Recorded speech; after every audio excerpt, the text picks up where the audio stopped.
one, please.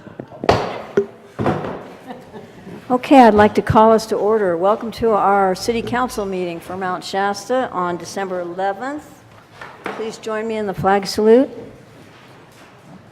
I pledge allegiance to the flag of the United States of America and to the republic for which it stands, one nation, under God, indivisible, with liberty and justice for all.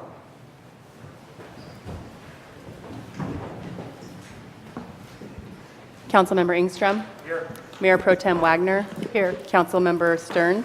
Here. Councilmember Stackleth is not present. Mayor Mortar. Here. Okay, thank you. It's time now for public comment, which is a time for those of you who have not been here before, is a time for those of you who would like to speak about an item that isn't on our City Council agenda.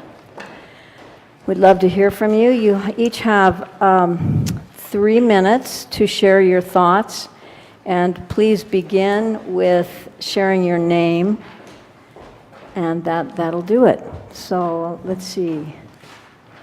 Okay, Rosalind, you're standing, so go ahead, please. Okay. Rosalind McCoy. So I don't see our audio device recording, and I was really hoping, oh, it's there. Yay, okay. And I went on the website to see if it was being posted yet, and I'm hoping to get some kind of word when our audio would be posted like it used to be before we moved into this building. We had the audio, and the audio stayed up for like a couple of years. So if there was ever questions about what happened at a city council meeting, we could go back to the audio, and it was put up by the city and controlled by the city. And I would hope that it would go back to that. There was never, to my knowledge, any discussion about taking that off our website and not doing that for our city council meetings anymore. You can go on and see the Board of Supervisors, or listen to the Board of Supervisors, and I hope that that happens soon. I'd like to know if it is or isn't, or what's happening with that. Thank you. Okay, thank you, Rosalind. I understand that Greg Messer will be giving us an update on the system tonight as part of staff comments, so I look forward to that. Okay, let's see, Betty Krieger.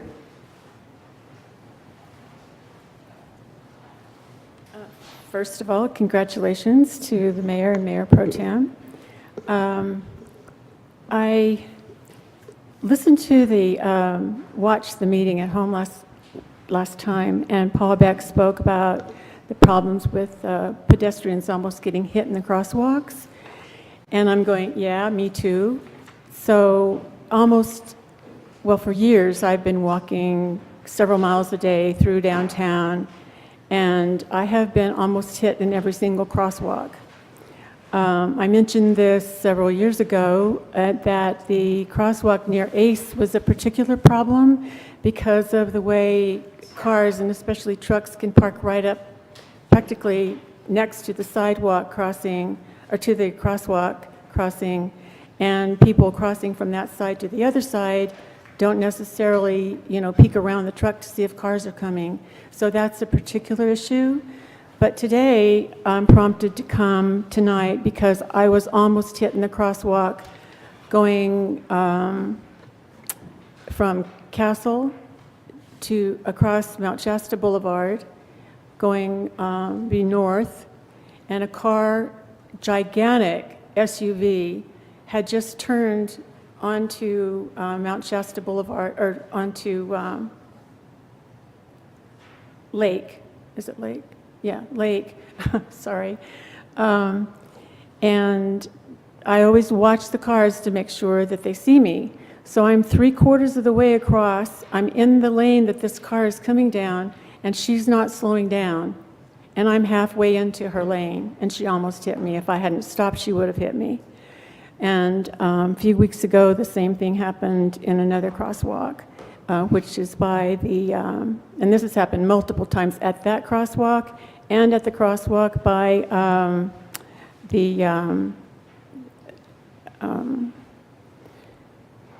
oh heck, I can't think of the name of it, the forestry building. On Alma, yeah, there. So I know that it's really expensive to have those pedestrian lighted crosswalks, but I was wondering, it's not so expensive to have, they have signs that you can put in the middle of the road, and it's put in cement. So that wouldn't be too expensive, and I was wondering if you could do those in a couple of places. Clarification, on your second example, you said Castle and Mount Shasta Boulevard? No, Castle. Lake or Castle? Oh, Castle. I'm sorry, Mount Shasta Boulevard's wrong. Castle across Lake Street. Okay. And so the, To Maple, that's right. Castle becomes Maple as you cross Lake. okay. And then you were walking. I was which way? walking toward Maple. So I had already gone through one side, and I was halfway into the other side, which would have been west, going west, and this big SUV came by, didn't even see me, and I was wearing this jacket. Was it coming downhill on Lake Street? No, they had turned off of Mount Shasta Boulevard onto Lake, so they weren't going fast. Okay. Yeah, All right, thanks. thank you. Thank you, Betty. And we have a couple of other people who've signed up. I'm not sure if it's for a specific agenda item, but if you'd like to speak now about an item that isn't on our agenda, please come forward. Yes. Andrea. My name is Andre Morgana, and I put a letter in front of you all. A little louder, Andrea, please. Hi, my name is Andre Morgana, and I put a letter in front of you all that I'll just extrapolate from because in order to keep it into the 3 minutes. And I'm reading this because last time I was up here I didn't, and I kind of went over. The Mount Shasta Chamber of Commerce reported that 60% of the visitors to our area this past summer were here on a spiritual quest, and that percentage is up from previous years. In the travel industry worldwide, this is called spiritual tourism, and it is big business with large marketing campaigns going on all over the world to draw these visitors to their area.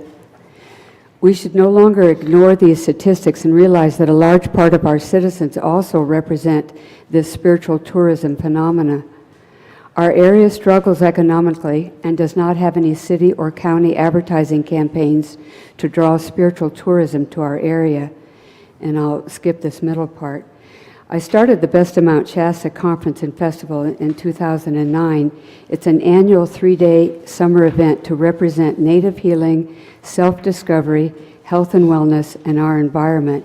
We offer workshops and an outdoor festival with vendors, music, food, and celebration.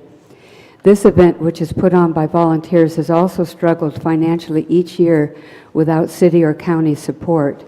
Without an advertising budget, we have remained a very small event, yet despite this, our local 30-plus presenters and 50-plus vendors help participants to deepen their experiences and add perspective to their visit. Friendships are formed, and when visitors return to the area, they bring their friends and sometimes return to live here. Now, last year, I had the opportunity to bring George Nuri of Coast to Coast AM Radio as our featured speaker, and try as I did, I could not raise the funds necessary to bring George to Mount Shasta. He has a nightly 4-hour radio show that has 3 million weekly listeners. And I'll say that again, 3 million weekly listeners. He's a great interviewer with a wide range of thought-provoking topics. He has had guests on his show who have talked about Mount Shasta, and he is interested to come to Mount Shasta to be our featured speaker in 2018. I'm sorry, that's my service dog that just went onto your table. We need $10,000 to cover the expenses related to his visit.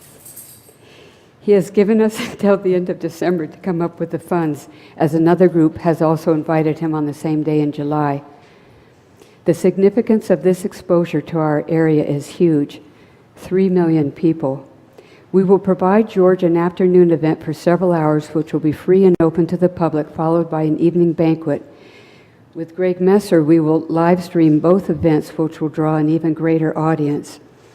George will announce on his show that he's coming to Mount Shasta. He also has an events menu on his website where our event will be posted with a link to purchase banquet tickets. Andre, I'm sorry. be here. Your time is up. I just have two Can you more refer sentences. us? Okay. Is that okay? If George is well received in the area, he is known to return again and again. Please help us raise these funds. Please don't close the door on us. It's time now to get involved in spiritual tourism in a big way. And if this could lead to a further meeting with the council to see if, I met with Mr. Pope already, to see if there's some way that some funds could be at least started, and then I can go from there to other Thank you. people. Thank Okay, you. thank you.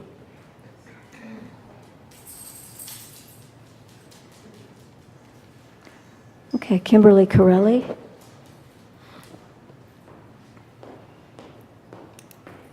Good evening. Are we okay? Good evening. My name is Kimberly Corelli. I'm a labor representative with Teamsters Local 137, and I represent the police officers of Mount Shasta Police Department. As you know, the city and the Mount Shasta Police Department bargaining unit have not reached an agreement, did not reach an agreement during the 2017 contract negotiations.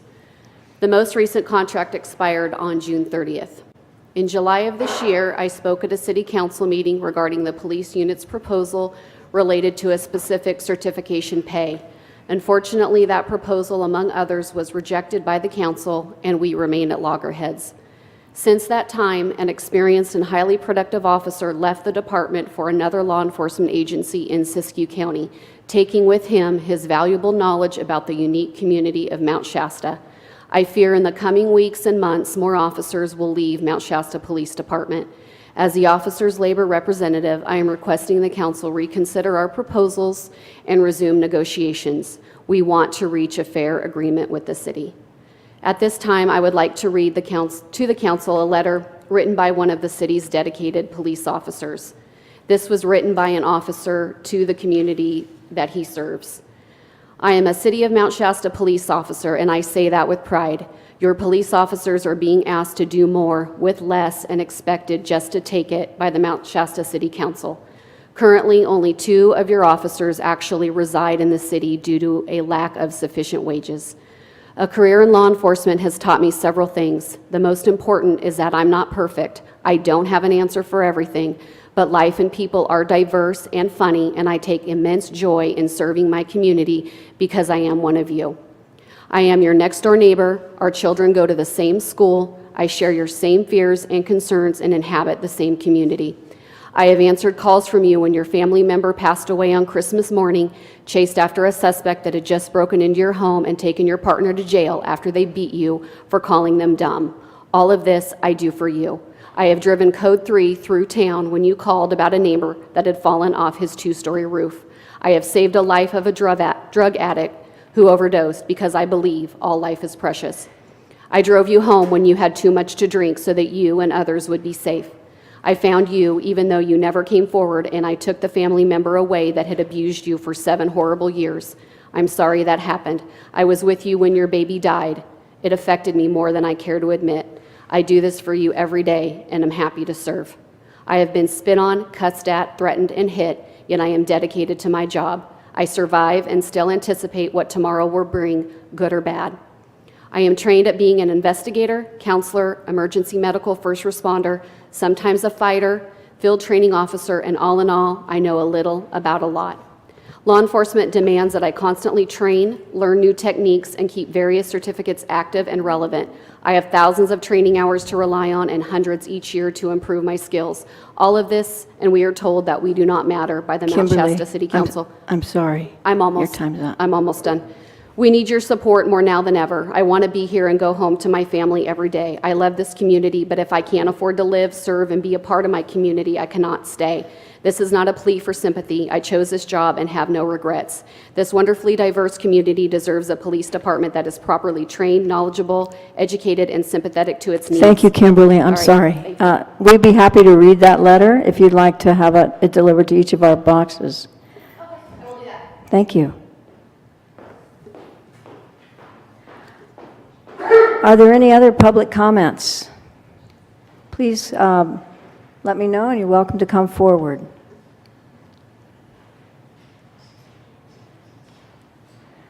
Okay, thank you very much. Seeing none, we'll move on now with our agenda.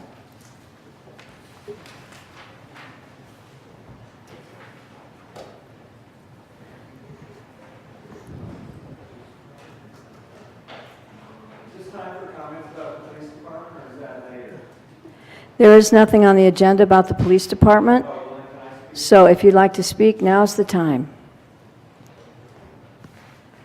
I hate public speaking, but it's reflective of my passion for this topic that I'm up here doing this. I'm Todd Corey. I've lived here for 35 some years. I have an interesting story about the Mount Shasta Police Department, and it goes back to when we had the fires in Weed a few years ago. Maybe it was longer than that. Anyway, I was having a lot of anxiety about not being informed about what's going on with the fire situation. So then I thought, hey, I've got this old scanner in my closet that I haven't used for 20 years. So I pulled it out and I programmed it with the fire department, so it was CAL FIRE and Forest Service frequencies. And I thought, well, heck, let me listen to the Mount Shasta Police Department, the Sheriff's Office too. And I was aghast at what goes on here behind the scenes. I'm sorry, I'm nervous. So, my job was on the floor. I used to think we lived in Mayberry, where stuff didn't happen. And after I started listening to the calls on the radio, I was just shocked at what goes on and what these people do to risking their lives and safety to protect our community. And then I was reading that they're not getting enough pay and they have to live, like Rachel lives out in Shasta, I found out, when she had Amazon packages stolen from her front door. And this is just one example of the kind of nefarious stuff that's going on in our community now. We've got transients, we've got fires, we've got mentally ill people, as I'm sure we all know, come here on quests and they're not maybe balanced. The cops, the way they handle them, are very respectful and courteous and caring and loving and kind. And so I'm here speaking on behalf of the police department that they get adequate funding to compensate them for what they're doing.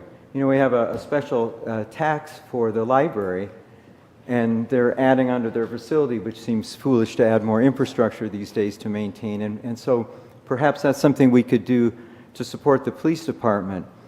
I have one more comment to make. It was a few weeks ago, maybe a month ago, when I heard the city council was spending what to me seemed like an absolutely absurd amount of money. $150,000 was it, to fix the traffic signal at Alma and Mount Shasta Boulevard, when the perfectly functional four-way stop works great, just like it does at the Catholic Church and up there on Everett Memorial and Rockfellow. So if we've got that kind of money to throw at something that is public safety, was how it was sold to you, what's going on with our police officers? We're a tourist town. If we don't have public safety officers being adults trying to keep people behaving, we're not going to have any tourists coming here anymore. I've heard comments that tourists aren't coming because of all the transients. So let's think about the importance of our law enforcement people and support them, please. Thank you, Todd. Okay, are there any other comments? Yeah, I hear that there are many of you in support of raising the PD salaries, and there may be a few of us who make a comment during staff or city council comments. Is there something, Barbara? No, I just, since there's so many people here from the audience, I would ask them if they wanted to speak. Yeah. Yeah, I just did that. Yeah, if there are any of you who would like to speak, you're welcome to now. Okay, then we will move on to council and staff comments. Bruce, have you an update, please? Thank you, Mayor Morter. I'd like to start by kind of expanding on some of the information that was in my November report to the council and the public. P&L Investments, which is one of the firms that we have been working with on as a potential developer for the landing.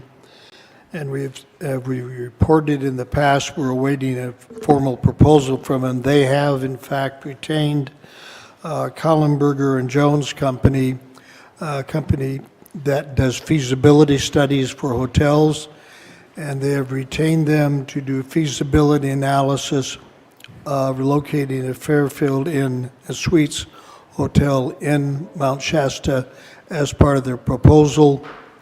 We would expect to see that report probably beginning of March, this coming March, and then a subsequent proposal for development could follow from that.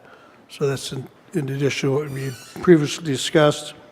Also, tomorrow, city staff will be meeting with the new owner of the Nest on Old McLeod Boulevard, Purpose of the meeting is to finally sit down with the owner and start to track a process for them to bring forward plans for the upgrade and approval of that property. And as you may remember, we retained a company by the name of Climatech with the purpose of doing an energy audit of the city to see where we might economize, save money, and where we might have other opportunities. We're hoping to see the draft report from them this January. We have also been working for some time with Amy Lanier. She was with Propel Marketing, and now we're at Thrive Hive Marketing. Same basic company, different name. We have drafted out a marketing proposal for the internet to promote development in Mount Shasta. Our next step is to design what is called the landing page. So if you are on the internet, you click on one of the words or phrases that we program in, it will bring up the Mount Shasta landing page. On that page, you can then select what sites or programs you wish to review. Hope to bring that forward with the budget to you in January. We also, in the Freeze project, the storage facility in North Mount Shasta Boulevard, we're holding a meeting to meet with Mr. Freeze to revise that plan so that the submitted plan is consistent with proposed development and we can complete the environmental assessment based on the original budget and move that project forward. Additionally, we have been working to bring in greater funding sources through grants. And we met with Paula Reynolds and Cedar Madison to discuss how they might be of greater service to the city in helping us in grant writing and achieving success in grant writing. And to that end, I have appointed our Assistant City Clerk, Ms. Wilson, to be our grant coordinator, and she will be trained in that process. And so we're hoping to expand our grant funding capabilities under that process. And I know we've had some questions about, and Rosalind raised them tonight, about the public address system. So I'd like Greg to kind of give us a briefing of some of the updates he's just done to the system and how it works. Thank you. I'm going to address a couple things, and Rosalind, I'll try to answer your questions. It's been a challenge since we've moved to this space. It's kind of a perfect storm when it comes to creating feedback into audio systems. When you have speakers surrounding your microphones, and the microphones are really sensitive, it would be a flaw if you didn't get feedback. Okay, so we've added some new technology, which I think we've mastered now, the problem. And the new technology, what it does is it searches out feedback signals and filters them out. And we have two systems that do that now. And I guess the maiden voyage for this new technique was during the planning meeting last week, and it's engaged right now as well. So you shouldn't get any more feedback. Now, the only thing we haven't mastered is when a train comes by. Our technology tries to destroy the train, and I'm not sure exactly what happens. When a train comes by, we may need to reset the system in order to put it back to normal. We'll see. Maybe tonight. Who knows? The other thing is there's a device on the back wall. As you can see, I'm talking. It's flashing red. That's an OSHA device. It measures the sound level according to what's kosher in terms of health, and we adjust the microphones and the amplifier system here to operate right between 60 and 70 decibels. So when I hit 63, it turns red.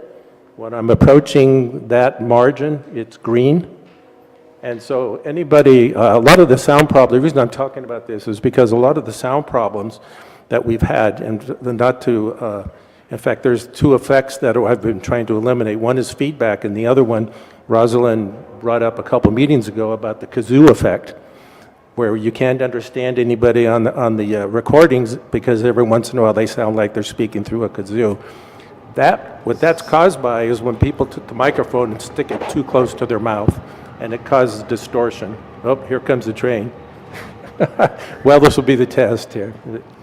I don't want to say I orchestrated this, but so the other thing I want to address is that the Siskiyou Media Council through Channel 15 rebroadcasts these meetings, and I'm not sure where you're listening to them after the fact. You can get them historically through their system.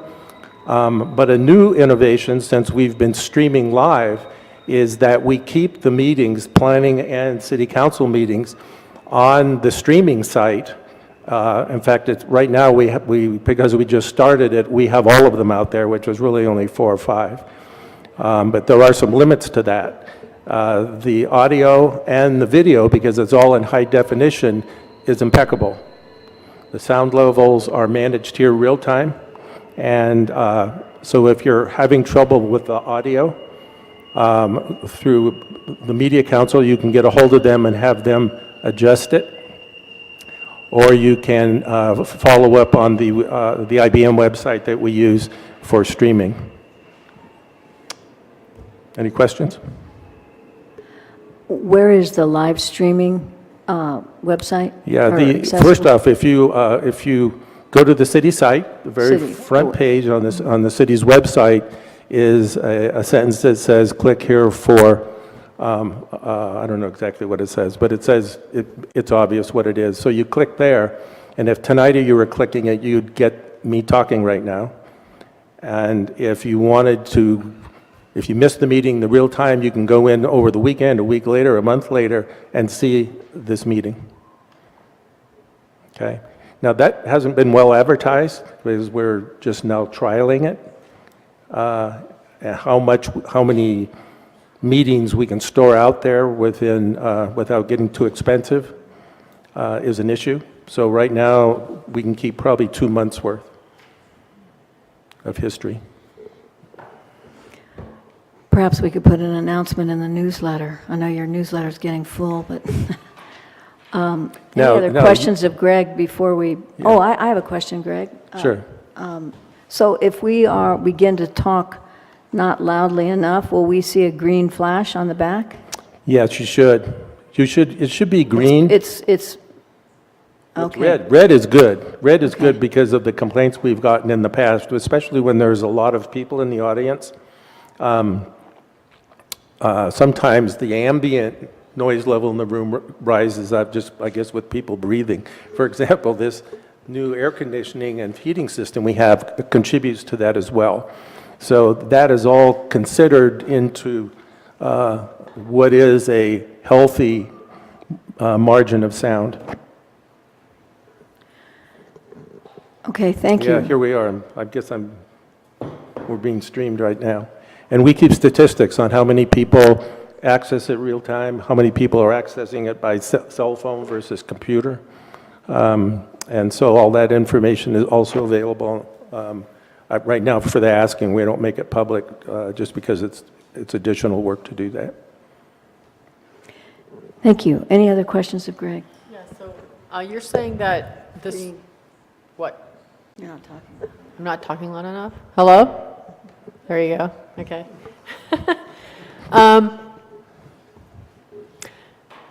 So we only have 2 months of storage for video. They take up a lot of real estate. And is that okay for records retention and everything else? That's good, 2 months worth?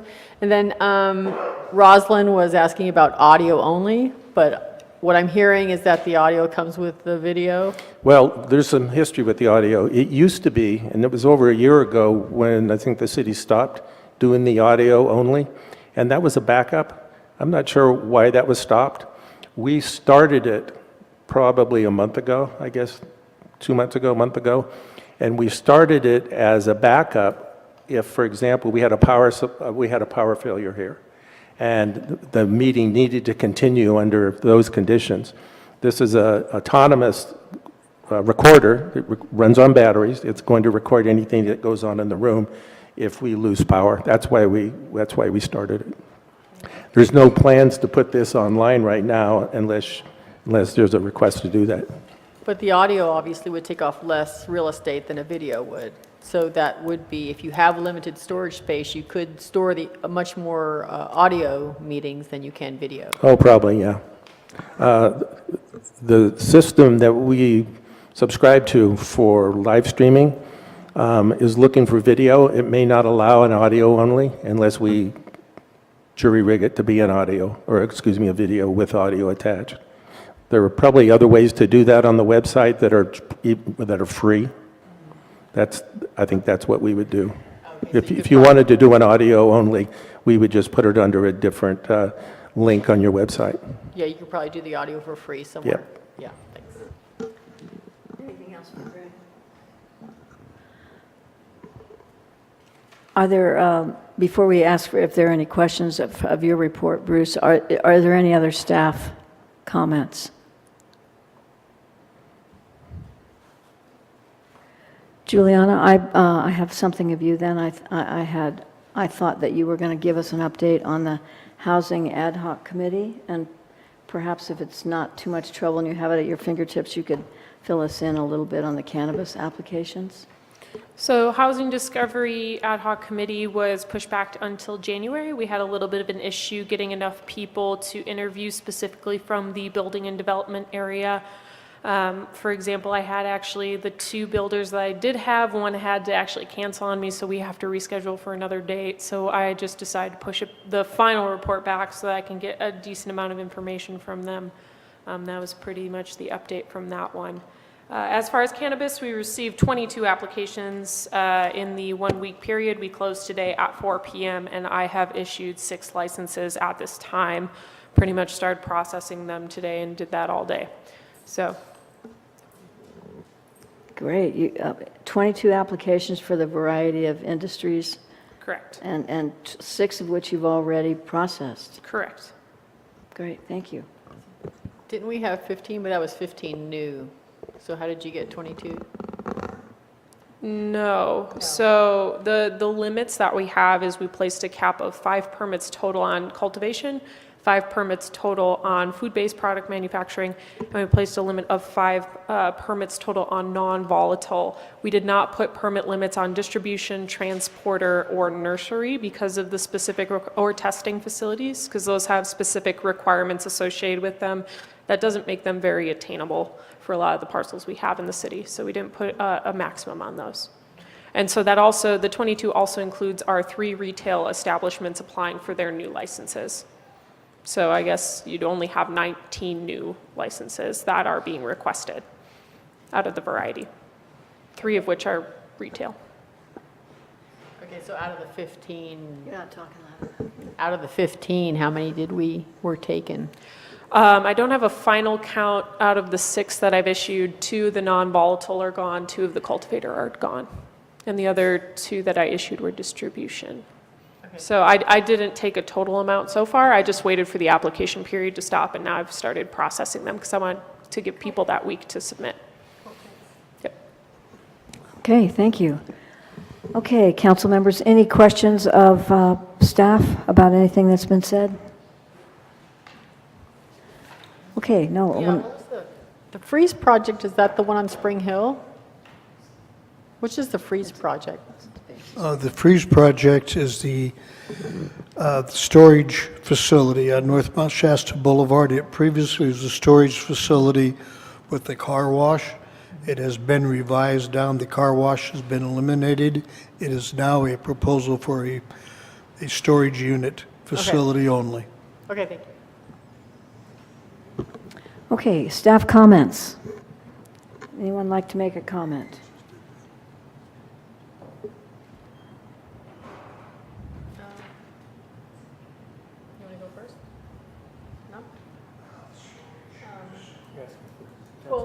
Yes, uh-huh.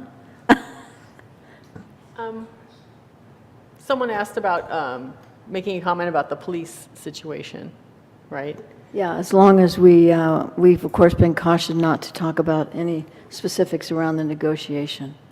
Right, so just as long as the public is aware that we did offer the police department the same percentage increase that we offered all the other departments, right? I mean, someone correct me if I'm wrong.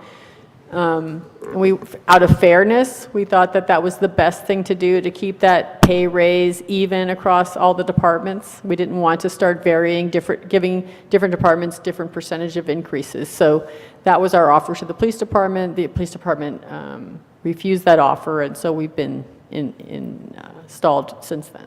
So that's my understanding. Okay, is there any other comments, Barb? Yeah. So, yeah, I guess Andre Morgana is looking for an answer before December, and this is our last meeting before this year, and normally we can't really make a decision without an item being on the agenda. And from my experience, I don't think this qualifies for an emergency edition of an action item, correct? So it looks like if we were to address the funding, we wouldn't be able to see it until the first meeting in January if we put it on the future agenda item. So I just wanted to. It's the second Monday of the month. So what, do you have a date? January 8th.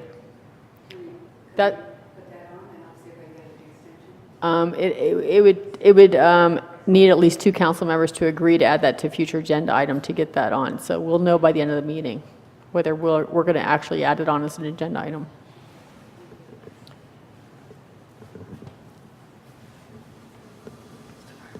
Anything else, Barb? Paul, have you any comments? Not at this time. No? John? No. Tim? Well, as Councilmember Wagner indicated, it is our last meeting of the year. So I'd like to take the opportunity to wish everyone Happy Hanukkah, Merry Christmas, Happy Kwanzaa, Happy Winter Solstice, and Happy New Year's. Thanks, Tim. Took the words right out of my mouth. Yeah, and let's hope for some snow.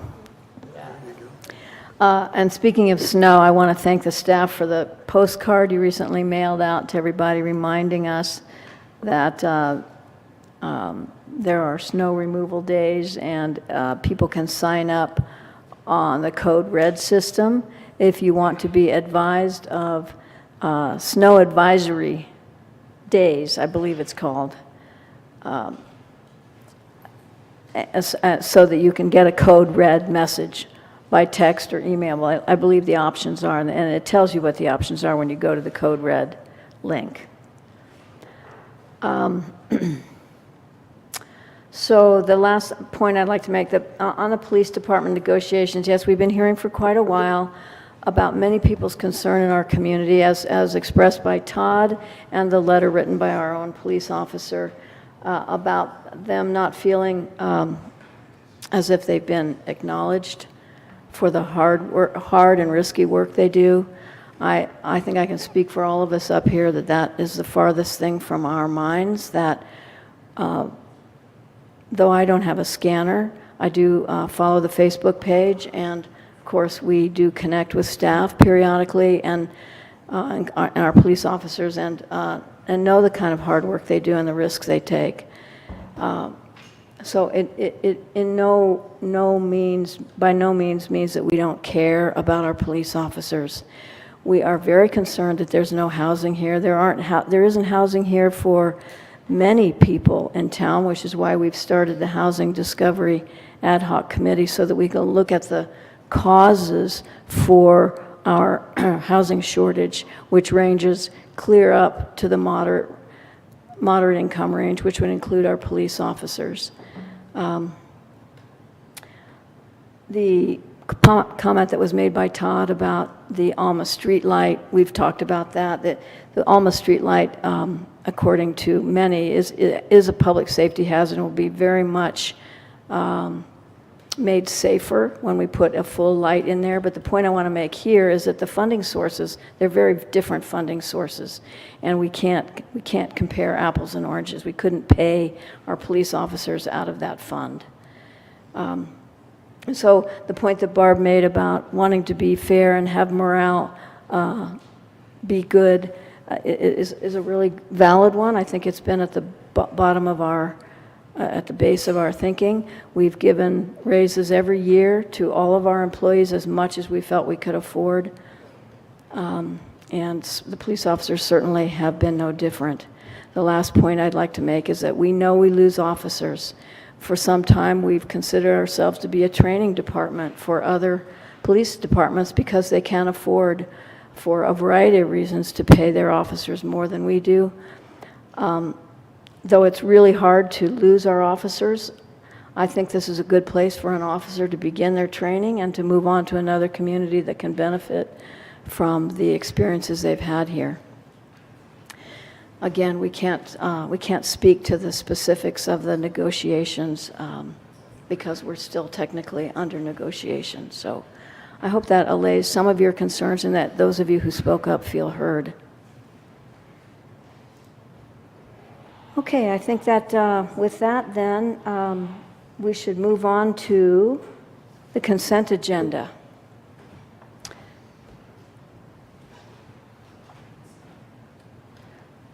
The city manager recommends approval of the following consent agenda items.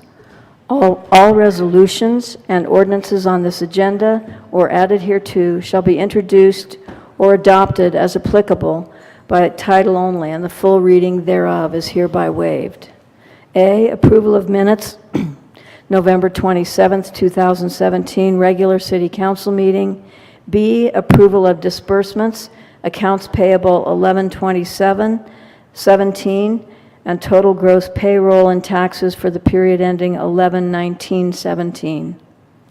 C, a letter of support for net neutrality, and I'll add that that has been revised just a bit in response to Council Member Stern's request, and it is in front of you, to include an endorsement by all city council, and the ayes were changed. So that letter of support for net neutrality, it doesn't, let me finish this. And then D, designation of applicant's agent, resolution for non-state agencies. Let me back up for a moment. The letter in front of us shows it signed by the mayor. And the other changes you made were what, Kathy? I changed any instance where the word was I changed it to the city of Mount Shasta. Okay. So, is there a motion for approval? Yeah, I will move that the city council approve the consent agenda numbers A through D with the adjustments to the letter of support as just discussed. Is there, I have a correction, but I don't know exactly what the timing of that is. Amendment. you'll have to do it now. Do it now? Okay. Yeah, there's a correction to the minutes. I nominated Paul Engstrom for mayor pro tem, not for mayor. So that correction, I'd like to have that correction in the minutes. Ah, I missed that. Thank you. Uh-huh. Okay, is there a second to the motion to approve the consent agenda with the correction that Barbara just mentioned to the minutes and the revised letter in front of us to Congressman Assuming the LaMalfa? motion accepts the amendment to the minutes, I will second the motion. Thank you. All those in favor? Aye. Aye. Any opposed? Okay, unanimous, thank you. Okay, we'll move now to the public hearing. Item number 8 on your agenda, intention to adopt a mitigated negative declaration for Mount Shasta Tank 1 and Roseburg Water System Project. May we have the staff report, please? Sure. Thank you, council members.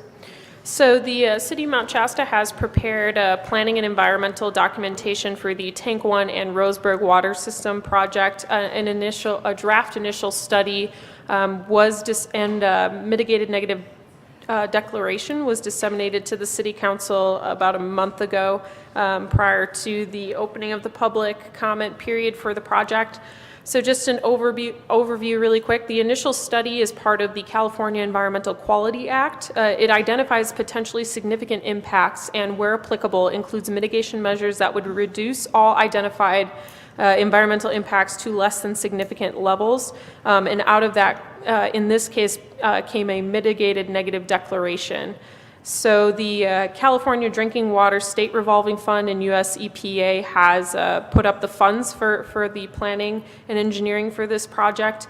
And they actually required some more strict integration of NEPA policies into it, which resulted in what we call a CEQA Plus, which addresses additional factors in air quality, biological resources, and cultural resources to meet the requirements for those funds. Now, traditionally, the City Council does not normally hear CEQA projects. It's normally delegated to the Planning Commission under our local ordinances. That allows for an appeals process. But unfortunately, in this case, we do not have an appeals process other than judiciary action because of where the funds are coming from. So we're not in violation of our own local jurisdiction to have the City Council do this, but this is not very typical of how this rolls. So page 21 has a brief overview of evaluation terminology for you. So it describes what no impact all the way to potentially significant impacts are for your reference. So for the background of the project itself, there are 4 parts to the project. First of which is water tank replacement and improvements, which the background on that begins on page 21 as well. So tank 1, which is suspected of leaking, has been previously disconnected and was associated with the E. coli outbreaks that we had earlier this, I would say late summer, so this year. So it's already disconnected, but we've had issues with this tank. It was constructed in 1927, and so according to our 2010 Master Water Plan, the California Water Works standard states that for systems of 1,000 or more service connections, the system must be able to meet 4 hours of peak hourly demand with source capacity. Basically, we haven't been able to meet that currently with the storage, so we have a storage deficit, and more importantly, other than water service, it also helps us provide maximum fire storage for fire protection reasons. So Juliana, you're showing up as green. I don't know if you could speak just a little closer. Normally I get yelled at for speaking too loud, but Yeah, I'll yeah. get louder if you would Okay. prefer. So again, tank 1, basically we have insufficient storage, and to provide maximum fire storage and fire pressure, there needs to be an upgrade of that system. The PRV station improvements, that's basically the installation of a control feature that allows us to shut off the supply line remotely through our system. The Roseburg water system improvements, so as you're familiar with the Roseburg, 125.5 acres of city-owned land. It's a planned unit development. They have chronic low water pressure and do not have sufficient water systems for development on the property. This would basically upgrade those services to a 12-inch line going for that. And that would provide all the way down to our most southern connection, which is the Mexican restaurant that I can't think of the name of. No, Tito's, Don Tito's, thank you. Don Tito's, who is on our water system. And finally, the 4th part of the project is the McLeod Avenue water main improvements. There is a limit to the effectiveness of what's existing for, again, storage deficit and for maximum fire storage. Page 22 begins the actual physical improvements based off of the recommended engineering from PACE Engineering, and we have Grant here today to talk about specifics. He's at the end here. And then Carla is actually the individual from N-Plan who prepared our environmental documentation. So it goes into basically the existing tank 1 would be abandoned and replaced with a larger tank. New 12-inch diameter inlet outlet for tank 2 and 3 would help with capacity issues as well. Again, the PRV station is pretty straightforward. It's the installation of control features for remote shutoff. The Roseburg water system would be approximately 7,500 linear feet of increased pipeline from, I believe, an 8-inch is what it is right now to a 12-inch. And then the McLeod Avenue replacement, we would basically upgrade that as well with a 12-inch. So on 24, the connection to the general plan, the 2007 general plan goal, land use 18, policy land use 18.1, and implementation measure B basically supports the project because it does lead to improvements in water infrastructure in this city. So part of the initial study process through CEQA is that we release a draft initial study and mitigated negative declaration for public comment and agency comments. We received one comment from the public and we received no comments from any additional agencies. So those are going to be addressed by Carla here in a minute. So staff's recommendation is to pass the resolution, which would make the following findings: that the mitigated negative declaration was prepared in accordance with CEQA and all legal requirements, including all public notice and comment period requirements. 2, based on the whole record before it, including the initial study and any comments received, that there is no substantial evidence that the project will have a significant impact on the environment, and the mitigated negative declaration reflects the lead agency's independent judgment and analysis. And 3, a custodian and location of document comprising the records of proceedings is identified, which in this case is the city manager's office because it is a public works project. 4, the mitigation and monitoring program, the mitigation, monitoring, and reporting program is adopted along with the project to mitigate or avoid significant environmental effects. And 5, a notice of determination is filed with the state clearinghouse within 5 working days after deciding to carry out or approve the project, which commences running of a 30-day statute of limitations. So I'm going to open it up now for Carla to discuss the one public comment that we required and what changes there were made to the mitigated negative deck. Good evening. I'm not going to go over everything in detail. The focus of the comments were related to growth-inducing impacts outside of the city limits. The commenter states that the initial study fails to evaluate population growth outside the city limits that might occur as a result of installing a 12-inch water main into the county.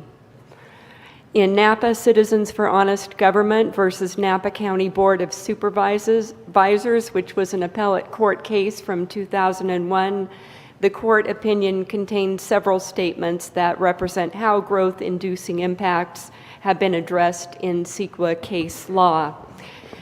The courts have found that the detail... Carla, I'm sorry, can you speak just a little? Yeah, I think that'd be helpful. Thank you. I know it's difficult reading while you're speaking. Oh, no, that's fine. I can be louder. The courts have found that the detail required depends on a multitude of factors, including the city's or jurisdiction's ability to forecast the actual effects of future growth. The courts have also found that because it cannot be known if a certain project will cause growth in any particular area, and the project most likely will not be the sole contributor to growth, it is not reasonable to require a detailed analysis when it's not clear what the development will be. In addition, the courts have found that detailed analysis of induced growth in areas outside of a lead agency's control and jurisdiction will probably seldom be required.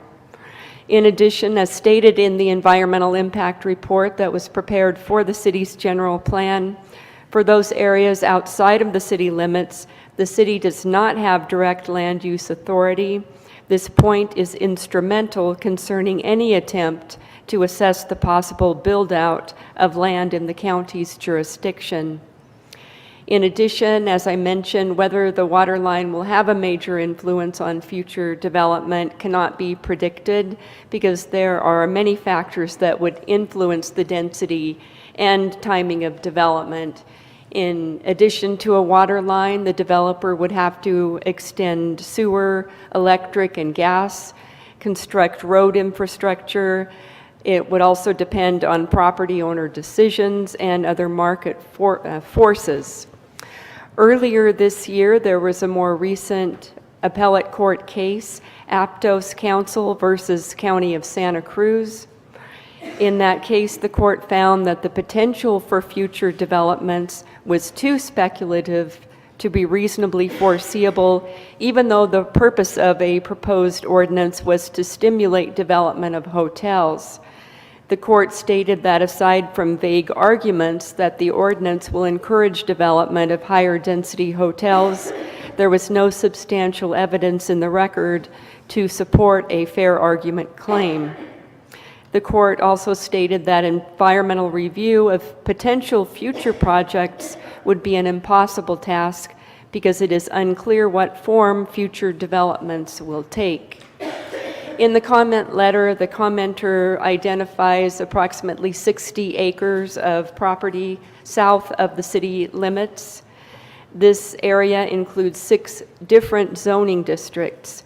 In addition to single and multifamily dwellings, the residential zones allow such uses, including hotels, offices, community centers, churches, parks, schools, public utility buildings and uses, convalescent and care facilities, and schools. In addition, the industrial and commercial zoning district allow uses such as animal hospitals, kennels, lumber yards, auto repair service stations, car washes, landing fields, cemeteries, and retail sales. In addition, according to the County Planning Division, no development proposals for any of these parcels have been submitted to the county, and the county is not aware of any anticipated development in that area. Therefore, projecting population growth or development density that may occur would be purely speculative and not based on any reasonably foreseeable future development. The commenter also pointed out that the city previously proposed annexing a portion of this property south of the city, and under the city's and county zoning, there is enough vacant land for hundreds of new homes or apartments. Although in 1988 the city was open to annexing land south of the city limits, much has changed in the past 29 years. More recent city documents indicate that the city has no immediate plans to annex additional areas into the city. In addition, there is no evidence of the need for such high-density housing. I know that the city is looking into affordable housing issues. However, the Department of Finance, which prepares population and growth estimates, states that the city and county as a whole have experienced a decrease in population, and vacancy rates are much higher in this area than the state average of 7.5, which indicates an overabundance of housing units in the area. And again, that does not take into consideration housing units for different income levels. This is as a whole, the vacancy rate is higher. Therefore, it is unlikely that any developer would propose a high-density residential project in this area anytime in the foreseeable future. The commenter also stated that the amount of water that a 12-inch pipe can deliver is far more than the existing needs require. Engineering reports prepared in 2005 concluded that a 12-inch line in South Mount Shasta Boulevard was needed to meet the domestic and fire flow demands of the Roseburg Commerce Park. At that time, Pace Engineering prepared an engineering report for the Roseburg Commerce Park infrastructure project. An initial study was prepared, and City Council or Planning Commission adopted a mitigated negative declaration for the Roseburg infrastructure project, which also reflected the 12-inch line. In addition, the 2011 Master Water Plan identifies the proposed 12-inch water line in South Mount Shasta Boulevard within the city limits as being required to achieve adequate fire flows for existing development and also to serve the Roseburg Commerce Park. The Master Water Plan also shows potential water system improvements south of the city limits. that would be needed to accommodate future developments. Although the master water plan shows a 10-inch line in South Mount Shasta Boulevard, south of the city limits, the master plan also recognizes that many of the lines shown are very nebulous at this point. This is especially true where they are providing water supplies to undeveloped perimeter areas.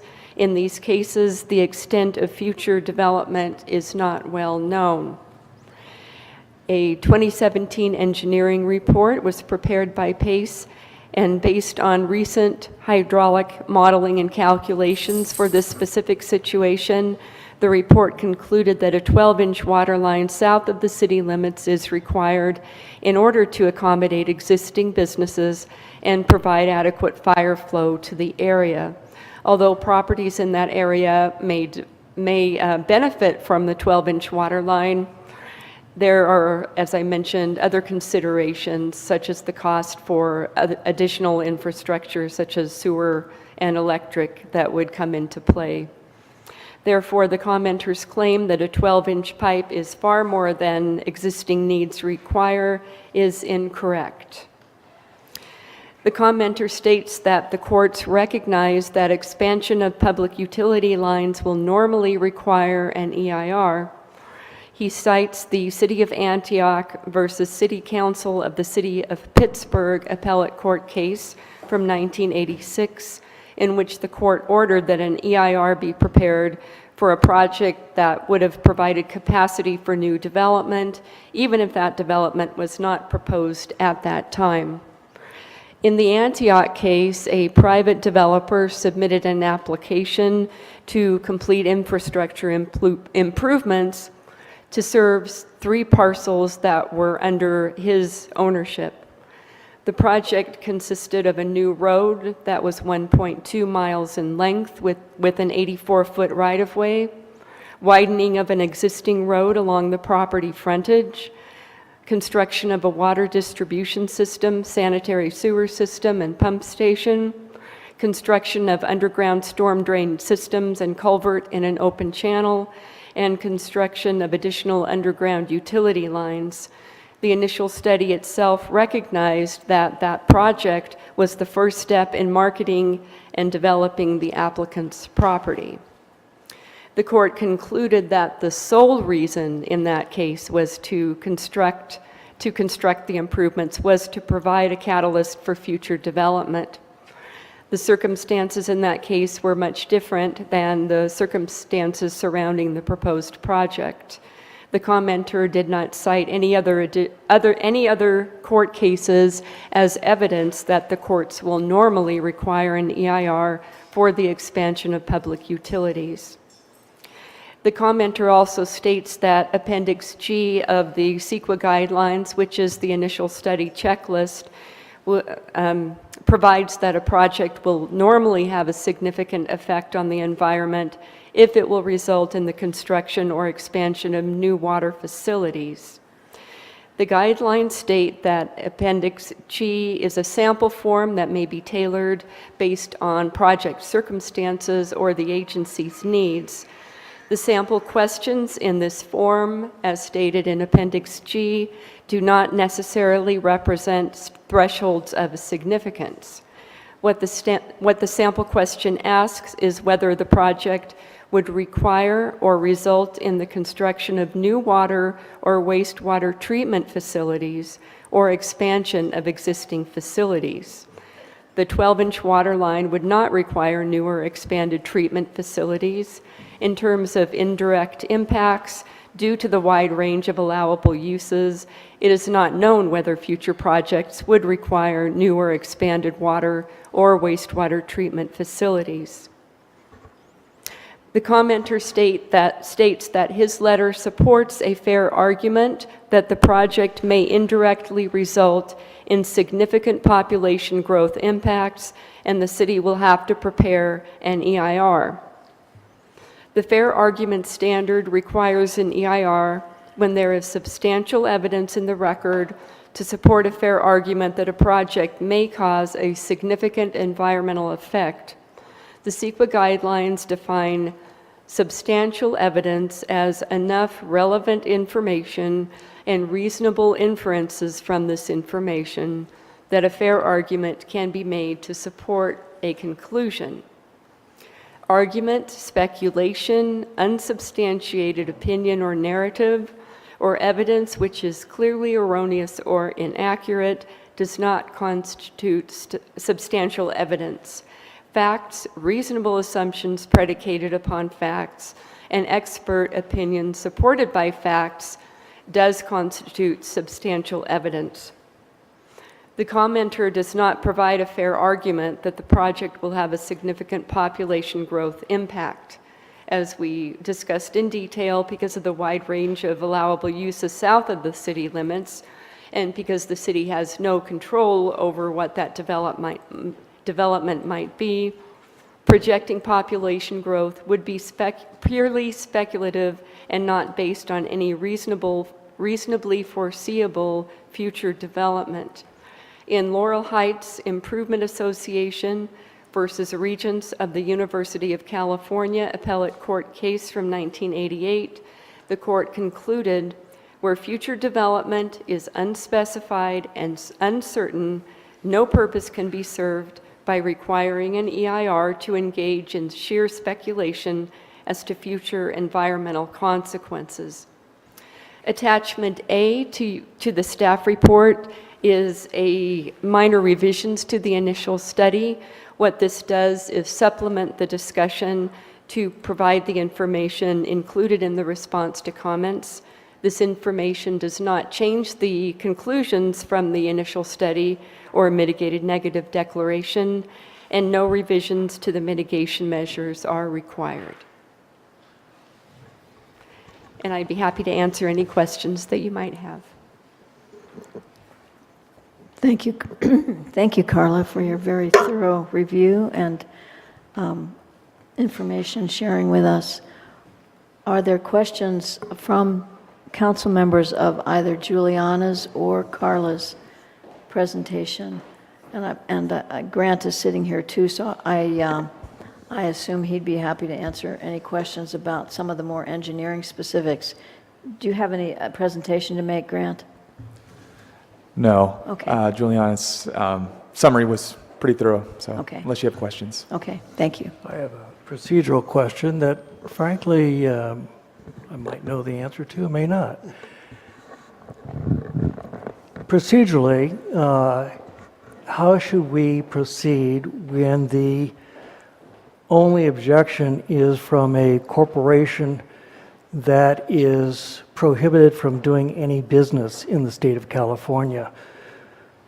The Citizens for Quality Growth is a suspended nonprofit corporation, apparently having not filed any statements of information for approximately 30 years.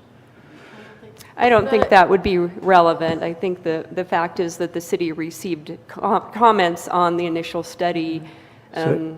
It could be, who it comes from isn't really relevant. it could be treated as coming from an individual, not from the corporation. Correct, yes.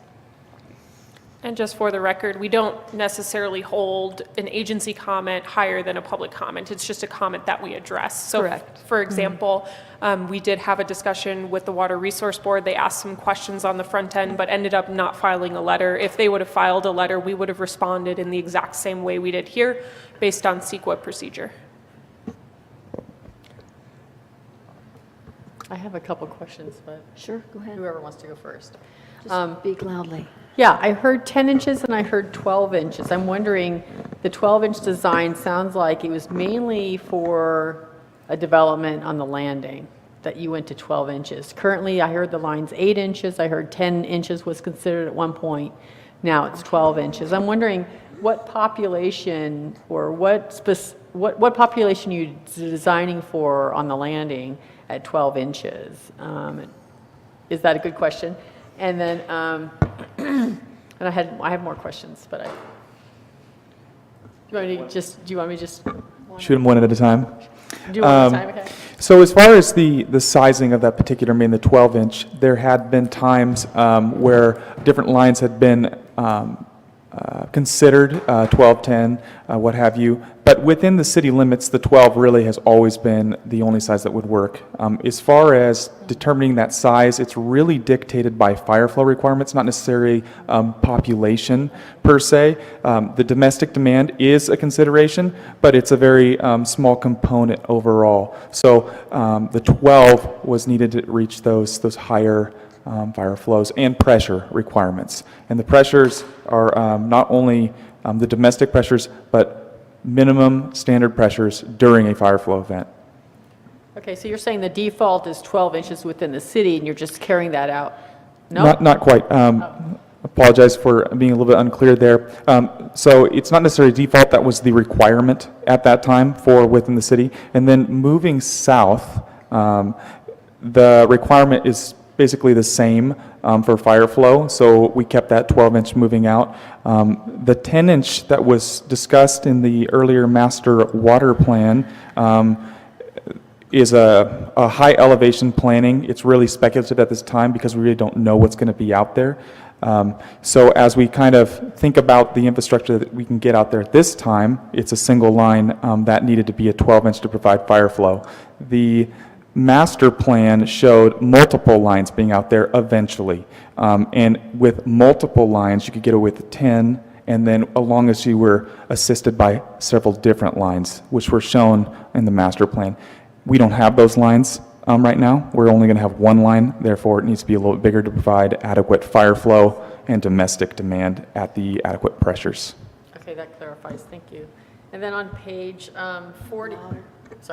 47, it does talk about, it says on item number 2, it says, although having a 12-inch water line closer to the undeveloped properties may remove any impediment to development, PACE confirmed that in order for the residential properties south of the city limits to develop even a much lower densities than suggested by the commenter, an additional water main would need to be constructed from South Mount Shasta Boulevard to the new development. So that's kind of piggybacking on what you just said, is that 12 is a minimum for fire. If we had additional development, we may need to add another 10-inch line or...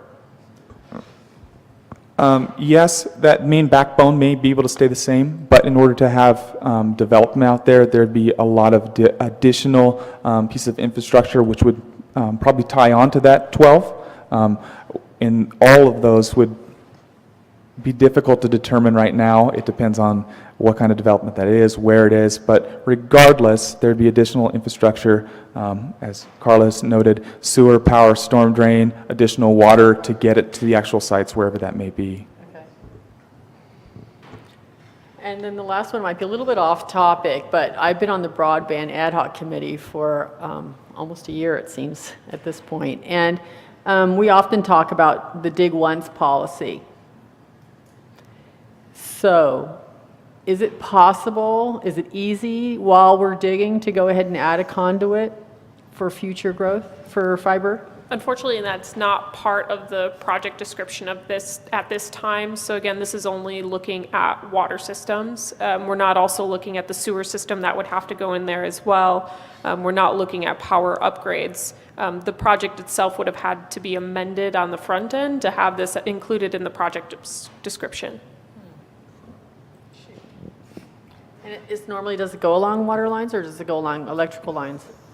Normally, so our current system within the city limits follows electrical, so they follow the Pacific Power easements. Right. In the future, again, this is a little bit of a separate topic. You would have to institute an ordinance on how you would want to deal with those systems and what projects they would be part of, whether they would be appropriate next to water lines as well. We do have to take into consideration the safety of the equipment in those certain circumstances, which is why we normally put them with power. Because, for example, we do get water line breaks or we get sewage overflows or certain things happen with that, and we need to make sure that if we are putting conduit into the project, it's properly engineered. So I would not recommend at this time putting any additions to the project because it changes the scope of the project slightly. That's unfortunate because I would think that a PVC pipe conduit to house your fiber optic would be fairly safe next to a water line. And since you're already digging, but you're the engineer, I see you're making faces, but And if you wanted to go underground instead of on poles, you know. Yeah, just briefly, water lines are fairly thick-walled, heavy wall in order to protect the pipe and hold the pressures within. Conduit is actually fairly thin, and although it feels very firm to you, but a backhoe will zip right through that thing, so it's a little bit... Okay, so it needs a little thought, more thought, okay. Paul, have you any questions, comments? No? John? No. Okay, just one thing, and this is about the tank. Actually, I just had a question, a little off of what you presented, Carla, but could you explain, Grant, what the need for the retaining wall is south of the new tank? I didn't see any explanation for it. Sure. As many of you may be aware, the existing tank site is a fairly actually large site, but it is upon a hill, which gives you a limited space, flat space to build. We thought at first that we could get away without the retaining wall, but if you guys have been up to the tank site, you also see there's a cell tower there. And that cell tower is kind of the dictating factor. We would prefer not to put a retaining wall, put the tank down, dig a little bit out, but our cut slopes start to impinge upon that cell tower, and we really can't get away without putting a retaining wall in order to not impact that structure. So the decision was made that a retaining wall is needed. So. Okay, thank you. Yeah. And just a repetition of the point you made, Juliana, about the city council being the decision body as opposed to the planning commission. I understand it's because we are seeking federal funds, which kicks into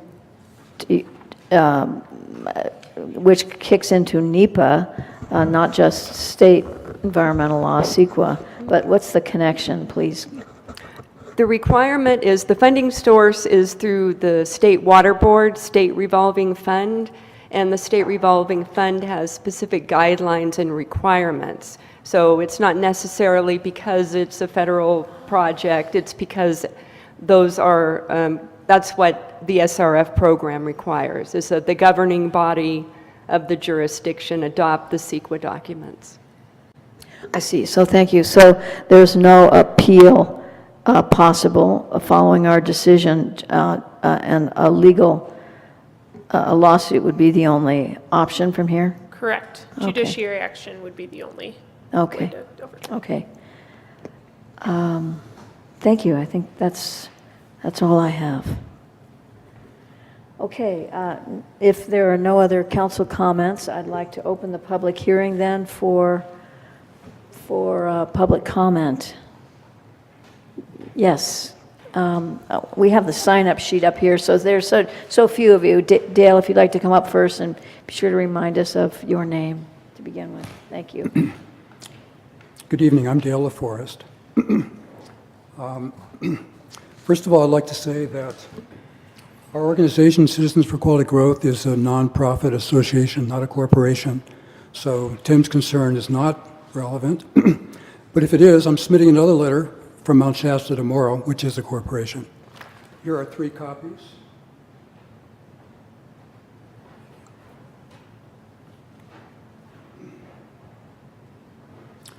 My main concern about this project is that the planners in plan made a serious mistake. They failed to provide any environmental review of the consequences of extending a water line a quarter mile south of the city limits.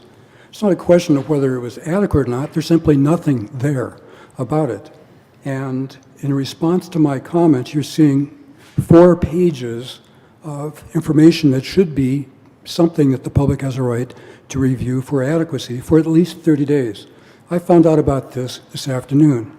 CEQA requires, especially when an initial study has changed so significantly like this, that we be given 30 days minimum in which to review the information. You may or may not agree with whether or not the impacts that I'm identifying are significant, but the point is, the public review provides us that right.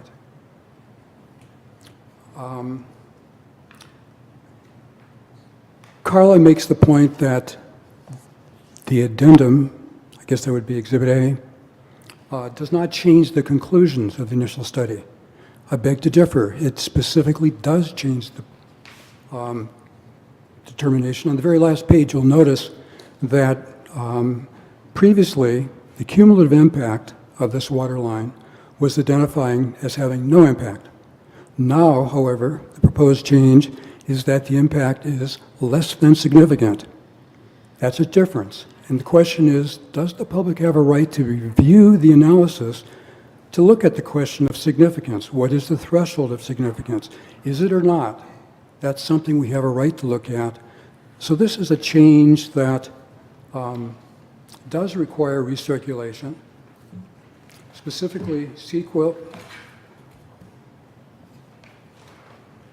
says that recirculation is not required when new information added merely clarifies, amplifies, or makes insignificant modifications to the negative declaration. Clearly, this is not the circumstance. There are 4 pages of new information, analysis about the potential impacts. These are not insignificant. It even changes the determination. So once again, the public deserves the right for recirculation. There are inaccuracies you're being informed about. We're reading that the staff report says that there's really no need for housing. There's no evidence of a need for housing. The letter that I just submitted includes an article from October's Mount Shasta Herald in which the city council, the city, is concerned about housing. Excuse me, Dale. Yes. This is a procedural question I have. For a public hearing, given the substantive comments they have, are they necessarily limited to 3 minutes in a public hearing such as this? Okay. May I see the letter if no one's reading it? May I see while they're talking? I'd like to extend the period of time then for the responses to another 3 minutes, Dale. The staff report states that due to the low population growth and high vacancy rates, it's unlikely that any developer would propose a high-density residential project in the area any time in the foreseeable future. The newspaper reported, though, that it's common knowledge we have a critical shortage of housing for people who come to work here, says Mount Shasta Mayor Kathy Morter. Even our current city manager and city planner were lucky to find places to rent. The current housing crunch is an impediment to economic development. We need to be able to house the people we want to work here. The housing shortage isn't limited to Mount Shasta. It sprawls across South Siskiyou County. So now you've got the evidence that there's a need for housing. Now, it could be that the vacancy rates have gone down for different reasons. It's true that when people buy second homes or vacation homes, some of these times they're not occupied full-time because people live in 2 places. Or they may simply be due to the fact that housing density there's fewer people per house. But there's still a need for more housing. And land at the south end of the town is viable for that purpose. If it has access to a large source of water, right now the water line is what, 1 inch or 2 in diameter, and they're proposing increasing it to 12 inches? That's a lot of extra water. Now, the staff report talks about how the water line is necessary for Roseburg. I'm not challenging that. Of course, Roseburg, that's the city's land, needs extra water. The water line there is just slightly over 1 inch in diameter. There's no reason, however, that the water line be extended south of the city limits without some analysis, without disclosure of the impacts.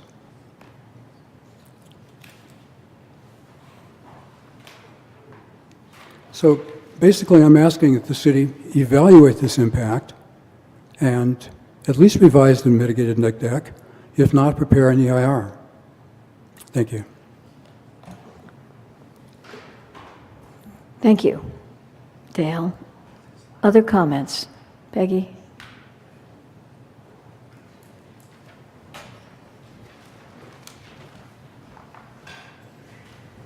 Good evening. My name is Peggy Rich, and I'm a resident here of Mount Shasta. And I just have 4 comments based on what I heard tonight. The first is an engineering question that maybe you can come back to. My understanding is that if you have a water pipeline that's really large and you're not really pushing, a full volume of water through it, that it's actually susceptible to bacteria growth. And that part of the problem with replacing some of the system here in the last few years was that it actually became a place for bacteria to grow, because that, the bigger pipes just aren't pushing all that amount of water through them, which keeps the pipe clean and flowing. So I'm just wondering whether some of the previous water plans that were out there that had, incrementally building up to, from its existing small into a 6 or to a 8 to a 10 actually was so that it could accommodate the growth that would keep that water line full and therefore keep the bacteria out. Because I can tell you one thing, what I don't want is to have our water system chlorinated because we have pipes that aren't, got the volume of water going through them, and then there's bacteria, and then we get dinged by the water board. So if you can hold that answer for a minute, I'll come to my second one. And that is that, I know we need tank 1 replaced, and so I think that's a great part of this project. I don't think anyone is contesting that. And it is a bigger tank that's going to be, it will replace it. I think that that's looking at our needs. And I also agree that the Roseburg property lines are not adequate for the development that has been looked at for 20 years since I've been here. So I think it's really looking at the question that Dale's raising about future growth, because there seems to be 2 inconsistencies that I heard in terms of that aspect. One is that that we heard tonight during staff comments, that there is a lack of housing in Mount Shasta right now. So clearly, I think we're all smart enough to know that if we've got the infrastructure, it is the first, staging for what comes after, which is growth. How do you, determine that and that impact? I'll leave that up to the experts. That's not me. But I just want to say the earlier comments were that we do have lack of housing. And the other thing is, and this is a question for the council members, because I'm not the expert there, but I heard that the city has no control in terms of what that growth is. So does that mean if the city extends this water line out into county properties, and those county properties want to hook up to the city's water system, that you have no control? Because if you don't have no control, then yes, you need to evaluate that potential build out. But if you do have some control to say yes or no, I think that, that I would like that clarification. I mean, what does the council have in terms of their power to say, no, county residents, this was paid for by the city residents, funding and grant money, and we're not supplying the water there? Or can you say, are your hands tied? And you go, well, the line's there, and we have to say yes to whatever development the county comes in at. So those are my questions, and I thank you for being able to answer them. Thank you, Peggy. We'll go next to any other public comment. Are there others of you who'd like to share information? Thanks. Rosalind? Rosalind McCoy. Like Peggy said, we need the storage tank, and last summer, more than that, we got a grant for the storage tank and the north end pipes, and there was a decision to put in the north end pipes that went to Crystal Geyser and basically dead-ended. And Rod came and told us that those larger pipes wouldn't even solve the low pressure problem in that area. But it was decided to do that first rather than the storage tank. And we paid dearly for not putting in the storage tank first. Now I'm understanding that we're going to spend grant money. Okay, it's free money, but this is grant money for pipes. And in the Ream area, they have to replace broken pipes, and it's not funded. And there was a big to-do, can't we wait on those pipes? in the Ream area, and Rod told us no because it was just so bad. We have other places in the city that needs that attention, needs that money to replace those water pipes. And we have to have like a plan of what to do with this grant money than to be throwing it to one end of the city and then the other end of the city, when we hear over and over again, the South End is not going to be developed. Well, why would we want to invest one penny into running pipes out beyond our city limits that are not going to be used? And fire protection for the county, well, is the county going to buy in? Are they going to put some money forth for the fire protection on that end of town? Sure, we want it protected, but is that why we're using this precious grant money to run a quarter mile more out south? There's so much of the city where the pipes are old, and we need to do our own infrastructure for our own people rather than pie in the sky. If we put the infrastructure in, they're going to come and build it. We need clean water for our own people. And when these tanks are cleaned with chemicals, we, the citizens, should have a right to know that this chemical could possibly be released into our drinking water. We should have a heads up. So in the bigger picture, we need to have good information, enough time to really review it. Because I looked at this Roseburg pipes and I thought, oh, that's fine, run the pipes to the south end of town for this development. But then to hear it's going to go even further, please really look at this money and not just say, oh, that's okay, we can go a little further. Protect us. Thank you. Other comments? Yes, Vicki.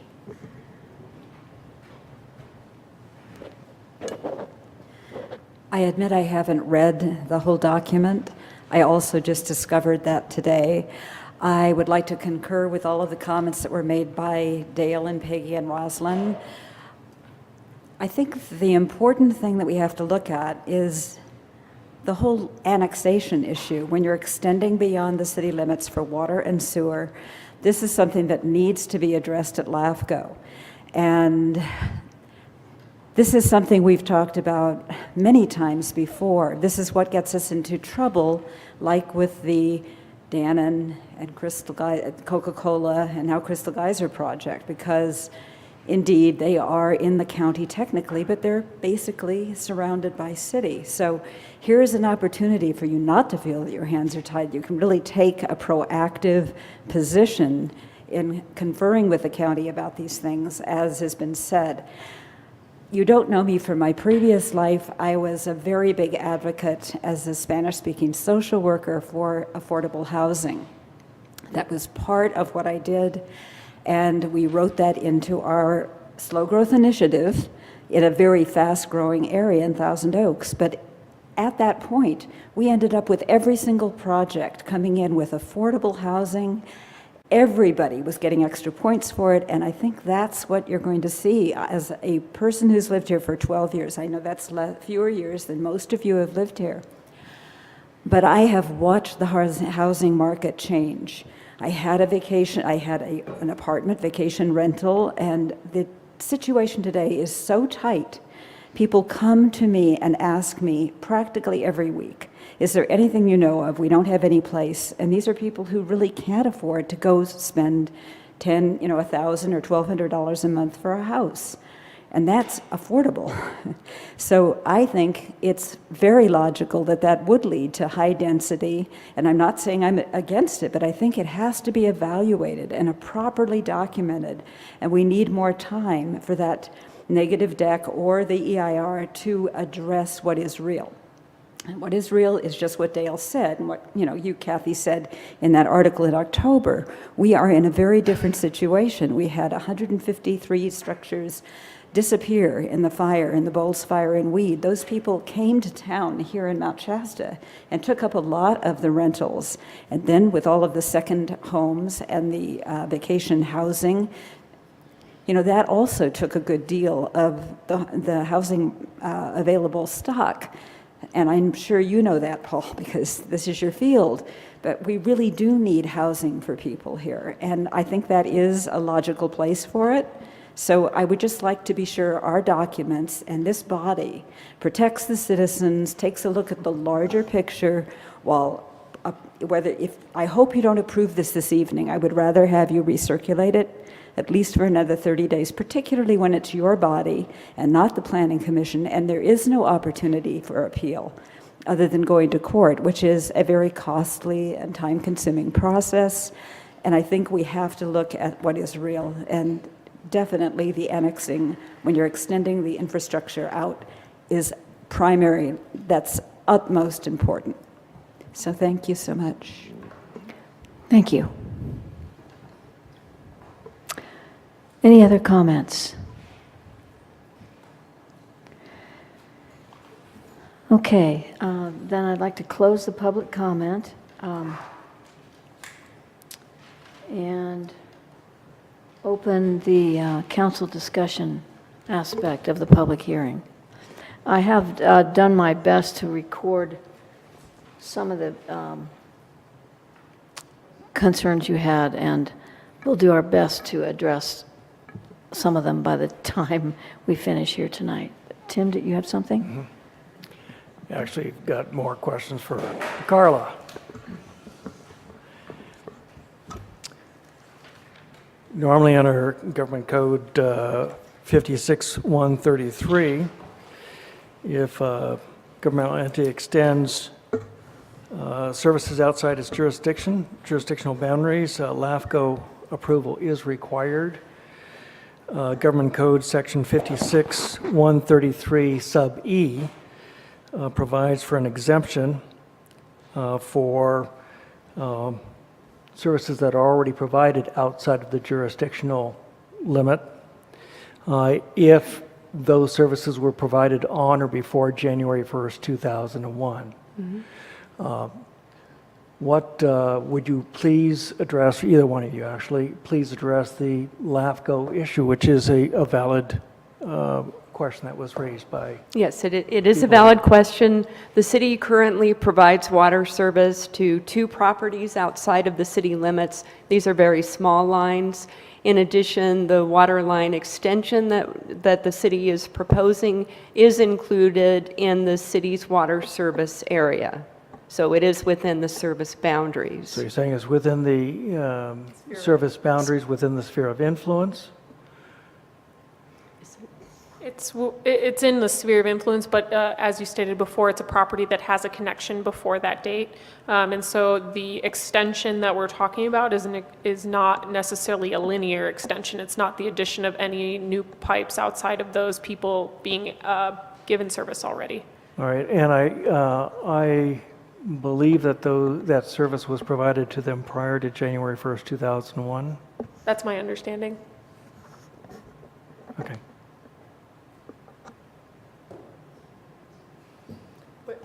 Since you brought it up, wouldn't that... Into the microphone, please. Since you brought it up, aren't there other properties that wouldn't fall under the exemption? Since we're... Yeah, there would be other properties outside city limits that would not fall within the exemption because they have not had existing water service. For them to have new water service, I believe that would have to go through LAFCO, or the property would have to be annexed. Am I correct on that? Not necessarily in every case. For example, we did have a gentleman come in at the last meeting asking about connection to our service for new properties in the Siskiyou Highlands. My understanding is that it's not an extension of the water service boundary. And so, for example, in this case, we're not extending that boundary to any additional properties. So if you are along the line, we can offer the option of them connecting, but we have that choice without LAFCO approval because we're not necessarily extending the major water service. It's a pre-existing line, and they would have to pay connection fees like anyone else. So the extension of services, we would have to take the main line and extend it past those people to allow other properties that are outside of that existing area. So like I said, my understanding is we're not extending the linear feet of the line down south. It's just going to the existing properties that are on there. Further comment? I'm not a LAFCO expert, but I agree with what Juliana said. The city's water master plan identifies the boundaries of the water service area, and all of the proposed improvements are within those boundaries. So if I understand that right, we're just replacing an existing 1.5-inch line with a 12-inch line, and we're not doing anything new. Right, in the same area as the existing services. Okay.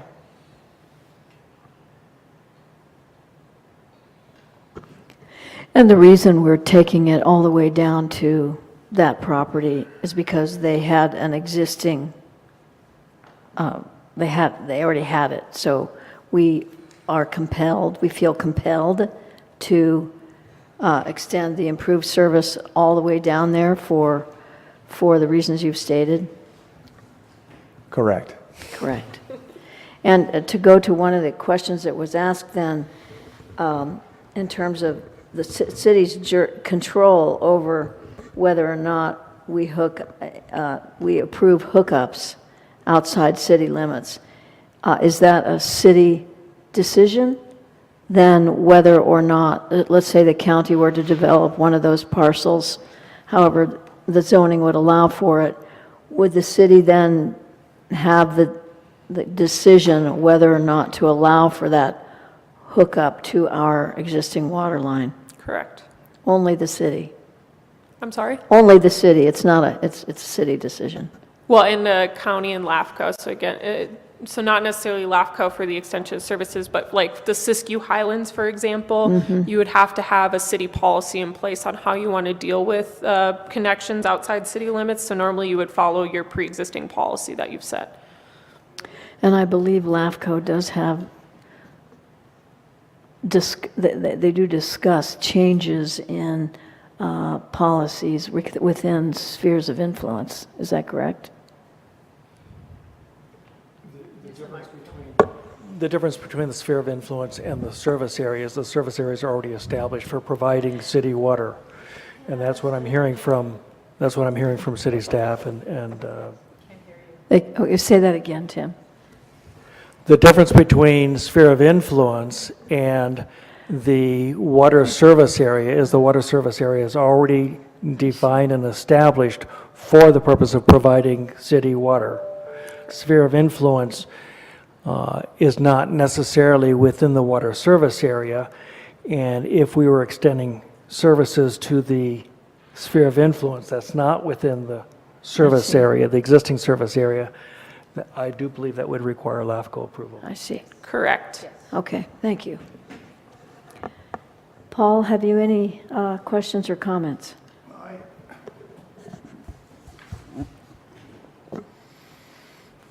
Couple questions that came up, the bacteria growth.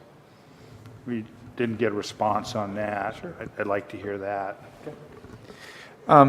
As many are aware in the city recently had some issues with bacteria.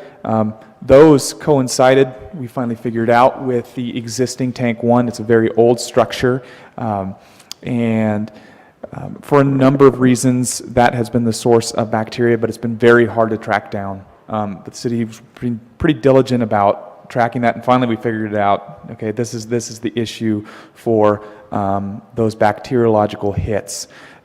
Another issue that the city has is, as many are aware, there's no chlorine within your system, so water quality is very fragile. So we want to protect it the best we can. And one of those key things that does protect your guys' water is it's very cold, near freezing temperatures when it comes out, which prohibits the growth of bacteria. When that water reaches the storage tanks in the past with the old tank, it was very hard to maintain that cold water. It'd get warm, and as soon as it got warm, then it was subject to bacteriological growth. Part of the improvements that we have proposed right now is obviously to get rid of that tank. It's been off the system, provide a new tank, and those tanks can, with the aid of that PRV feature that we spoke about on McLeod, adding that we can shut down the supply line and turn those tanks over. As they start to heat up just a little bit, we can turn off the supply line, which will drain the tanks, and then let them fill up with cold water and maintain a cold water temperature. As for the new line that's extended down Mount Shasta Boulevard, South Mount Shasta Boulevard, as long as we can maintain colder temperatures, that'll be key into maintaining a fresh water source and really not much of a concern. There's also provisions within that design, flushing, those type things, so the city, if there's ever a concern, they can flush those lines out, make sure that the water is safe to drink. And we really don't anticipate much of a issue with that. We believe found the smoking gun, and it's that existing tank, and we've got that out of the system now, so it's not much of a concern. Thank you. Paul, more? Okay. Barbara? Yes. What about the concern about recirculation? Are the changes significant enough to have circulation make sense? No, recirculation is not required if the information merely clarifies and makes insignificant amendments. Whereas it is correct that under the cumulative impact analysis, we are changing that to say no impact, from no impact to less than significant. The conclusion is basically the same. We are not adding any mitigation measures that reduce a significant impact, and the information provided would not warrant recirculation.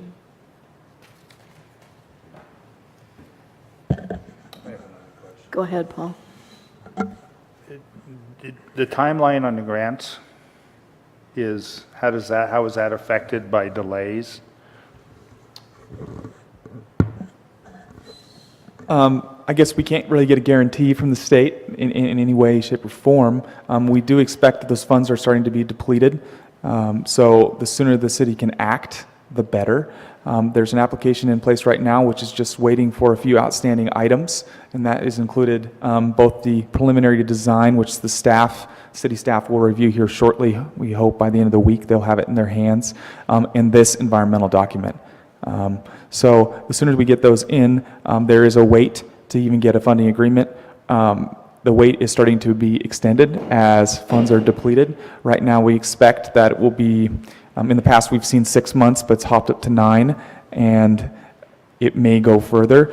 So again, the faster we can, not to put pressure, but just to let you know, the faster we can act, the better. One more question. Say, there's a lot of R4 properties out there, some CCs, obviously the R4s, a little bit R3s. Those will be most affected by additional residential units. There's absolutely no infrastructure to these properties at this time. There's no sewage to these areas. So if it were to be built out now, it'd have to be larger parcels with certain kind of septic systems. Mm-hmm. Even if they did have water, it would be larger plots, larger pieces of land. If this were to be built out, there's 17 acres of R4, there's 19.2 acres. It's not necessarily flat there. Mm-hmm. Would the 12-inch line be adequate in your opinion if it were built out, half of that were to be built out for the 12-inch line to be adequate? I know it's a speculative question, so it's difficult. Yep, it is difficult, and I would hate to hazard a guess, just because, like you say, the density, the type of development that could be there is so speculative that I can't really say if it's going to work or not. And to tag on to that, even though it is zoned residential, there are other uses that could go there, even if residential is needed or desired. A property owner may propose to do something else, a hotel or a caretaker's unit, and those details are also needed in order to determine what the future infrastructure needs are, not only for water, but for sewer as well.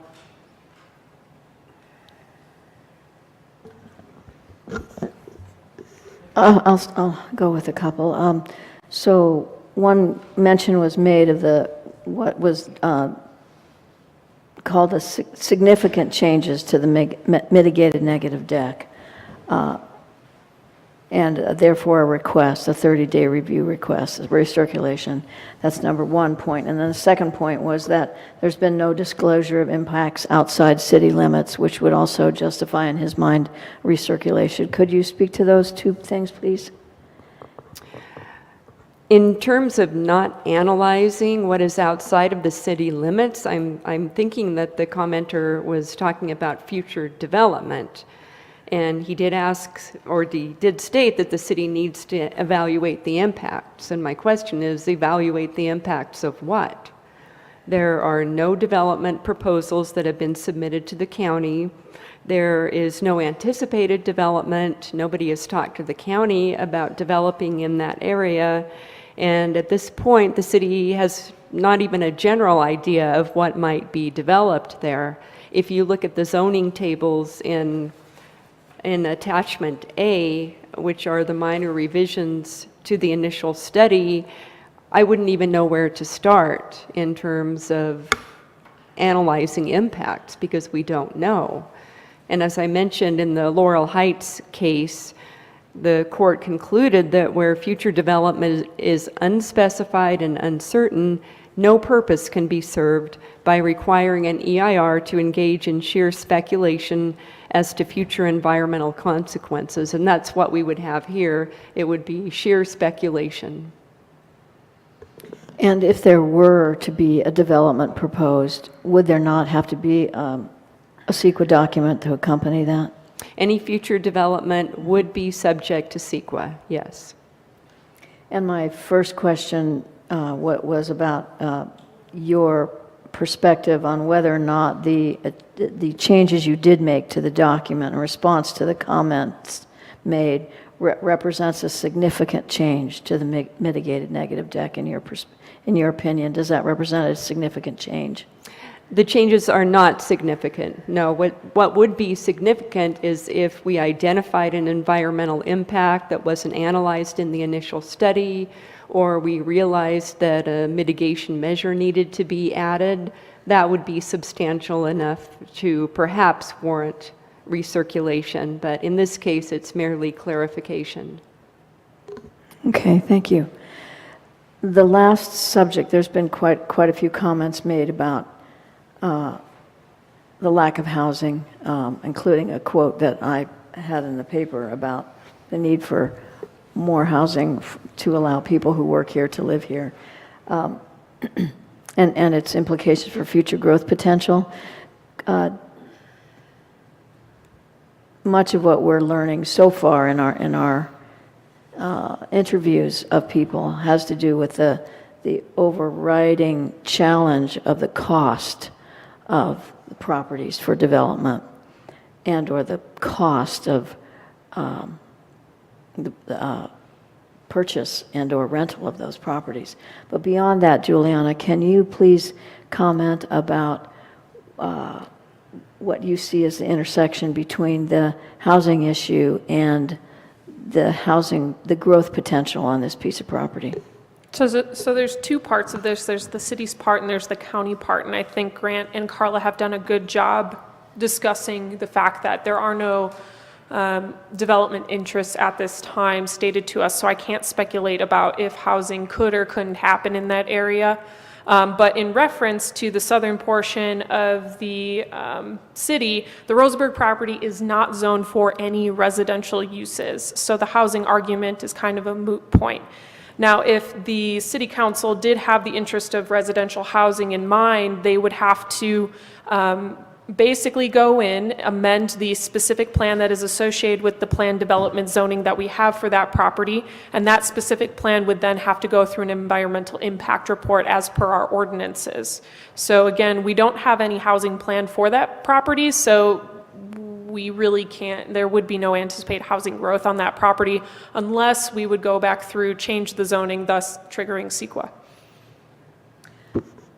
Thanks for that clarification. I have also heard the option, unless I misunderstood it, that the existing, or the EIR that was prepared earlier could be supplemented if there was a decision to evaluate residential on that piece of property, as opposed to doing a new EIR. Is that? So that would be speculative at this point, because I haven't received any information from the council as far as what type of housing they're looking into. So I mean, it's going to depend on if we do a focused EIR or a supplemental EIR, or if there's a recommendation for a complete redo of the environmental impact report. There are too many factors as part of that, because when you open up the zoning aspect of that specific plan, you could open up the other subzonings as well. So for example, visitor servicing uses, there is about 6 total acres in there that could be used for light industrial, that could be used for a number of different uses. So it depends upon the direction of the council, the direction of the general plan, planning commission,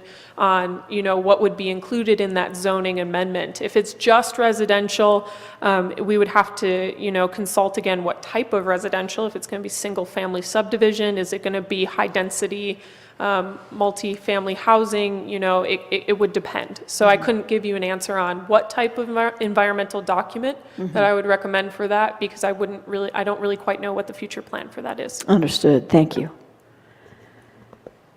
Yes. So all future developments need CEQA. Do they need an EIR? Not necessarily. So the first step is to analyze if it's a project or not. And the definition of a project is if it can directly or indirectly impact the environment.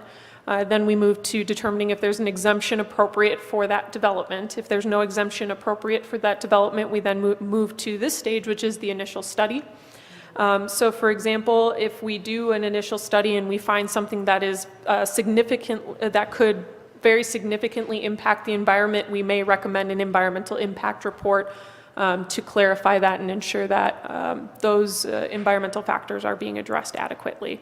Normally, most developments start and stop at the initial study. That can happen. Whether an environmental impact report, it's not required every time. And then the last thing, Rosalind talked about our relationship with the county. I'm not sure who wants to talk about that, but she was saying,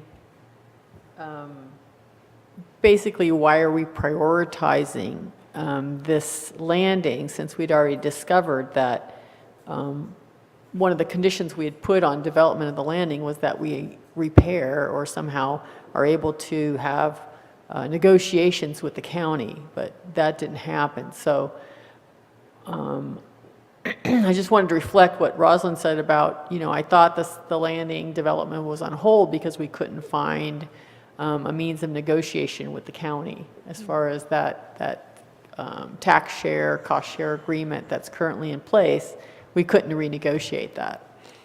So, well, the negotiations on the tax sharing agreement are on hold. We've held meetings with the county, but since there is no specific development proposal, the county has said, if and when you get a proposal for the landing, bring it to us, and we will discuss what it takes to develop that proposal and what possible relationship the city and the county would need to work out. Short of a proposal, they feel there's nothing to discuss at this point in time. okay. And then as far as priorities between being within city limits and being outside city limits, what I heard was that we're trying to do this for fire safety reasons primarily. Well, it's primarily you have fire flow issues here, and that's the primary driver of this one is tank one, and replacing tank one and putting in new water lines that will give you adequate fire flows.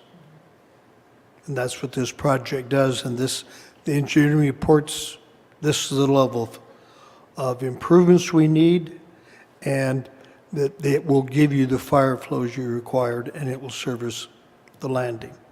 And that's what the engineering did. And this is the environmental document discussing the impacts of that proposed project. And so that's where we are. And the question for the council is whether or not this level of environmental analysis is adequate for the project, and is clearly the staff's position and the consultant's position that it is clearly adequate. And the engineering report shows that the 12-inch line is clearly necessary. So are there any other questions or comments from council before we move to approve the resolution? Or act, well, yes. Or not approve the resolution, yes, thank you. Okay, seeing none, is there someone who'd like to make a motion? And the resolution number is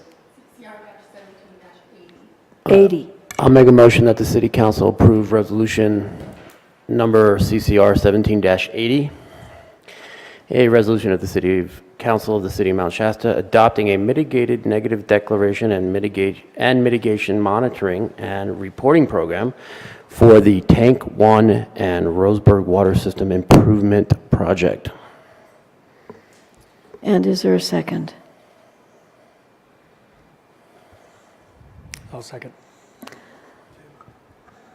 Okay, more council discussion? All those in favor? Aye. Aye. Any opposition? Okay, unanimous decision. Thank you much for your comments. And I'd like to thank N-Plan folks for your careful responses to each of the questions. What? And PACE. Oh, that's right. Sorry, Grant. PACE. N-Plan and PACE. Sorry.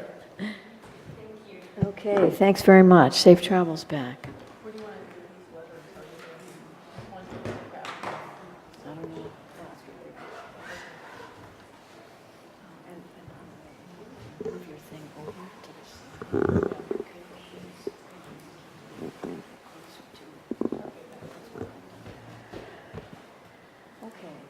So again, thank you for your careful attention to that.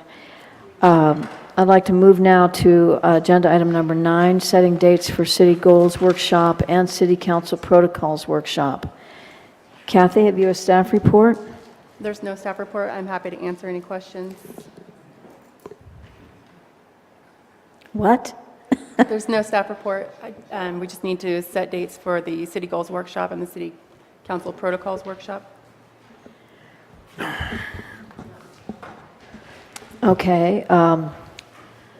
I'd like to start with the Protocols Workshop. I'm not at all sure we need another City Goals Workshop, but so we've all agreed for sure that we want a Protocols Workshop.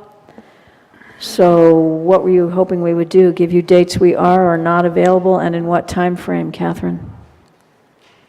Council's discretion. After Christmas. Why don't we look at either the third week of January or the fourth week of January? Unfortunately, I'm out of town from the 24th on of January. So, till the 2nd of February. So the last week in January is not good for me. How about the week of February 5th? So the 7th, Wednesday, I'm as late as possible. February 7th? February 7th, Wednesday, 4 o'clock.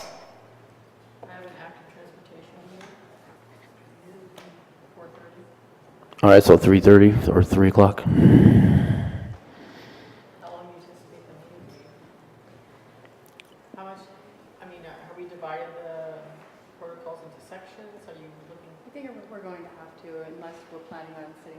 I can't hear you, Kath. I think we will have to divide the protocols into sections unless you guys plan to sit down for a full day. So we don't want to meet before the third week in January? Are you committed, Tim? I am not available, if we're talking about on a Wednesday, I'm not available on the 17th. And the 10th doesn't look all that good either. Are we talking about a Wednesday? Uh-huh, yeah, that's the only time Only I'm available. Wednesday, Yeah, okay. going forward. So that kicks us over to February because of the 24th and 31st, you're not available. And the 3rd is too early? Are we still, of January? I You'll still be celebrating? I don't think January 3rd is realistic. And I may not be in town on that day, actually.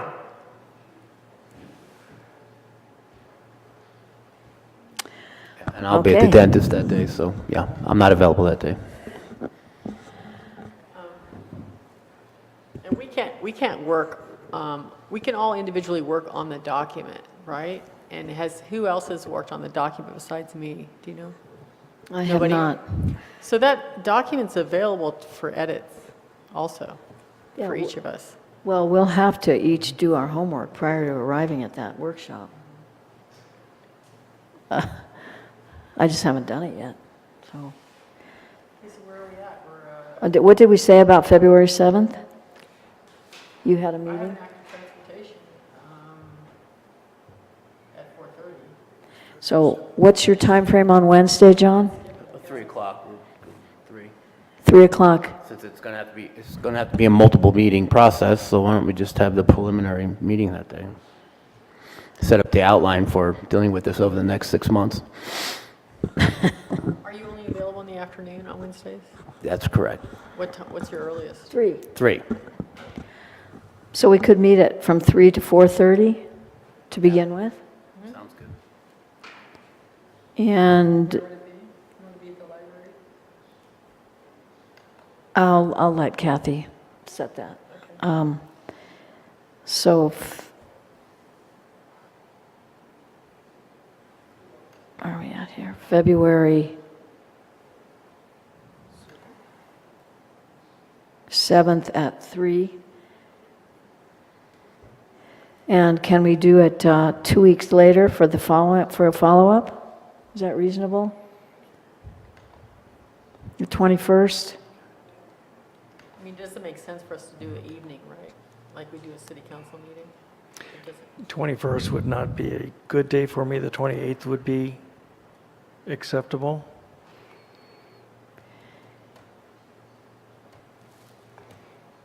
What about the 14th? Valentine's Day. Really?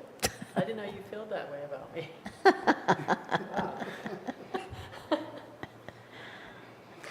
Kathy, what kind of interim do you want? We could use some assistance here. I think 1 week is too short. I think the 28th would give everybody ample Okay. time. Going once, twice, the 28th at 3 o'clock, 3 to 5. Okay.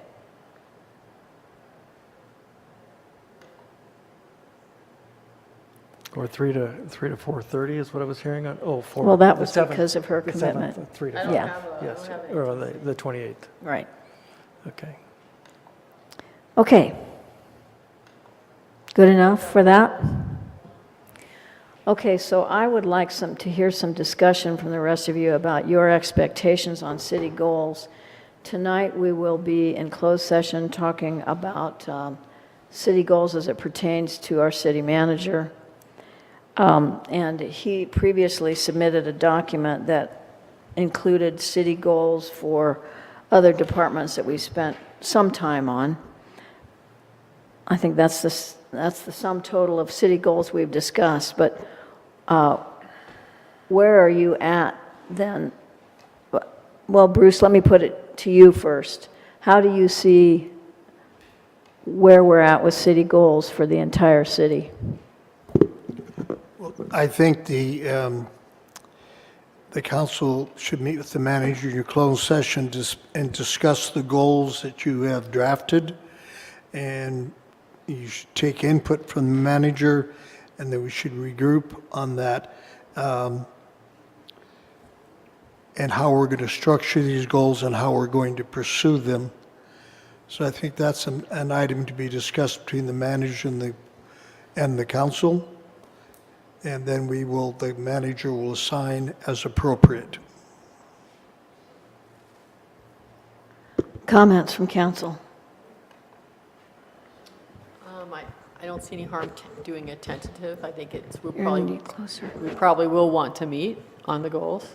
So I don't see any problem with trying to set up a meeting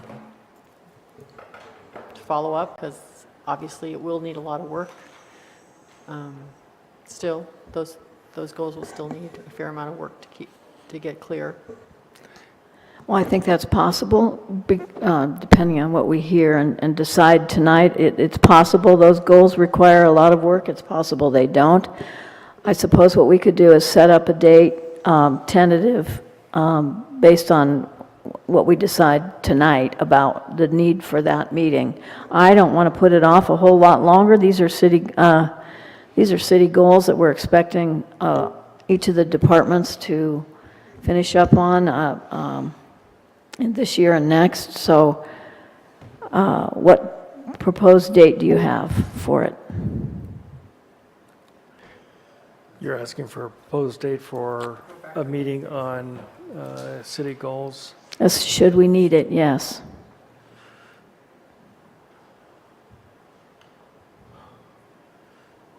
John, since you're the one whose calendar is the most constricted, can you propose something? How about February 14th? It's fine with me. Sounds good.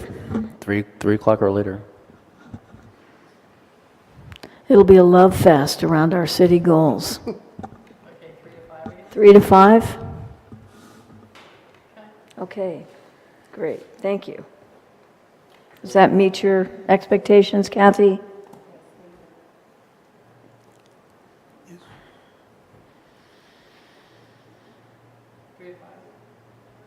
Yeah, and will you send out something, please, as a reminder, so, to all of us? Okay, great.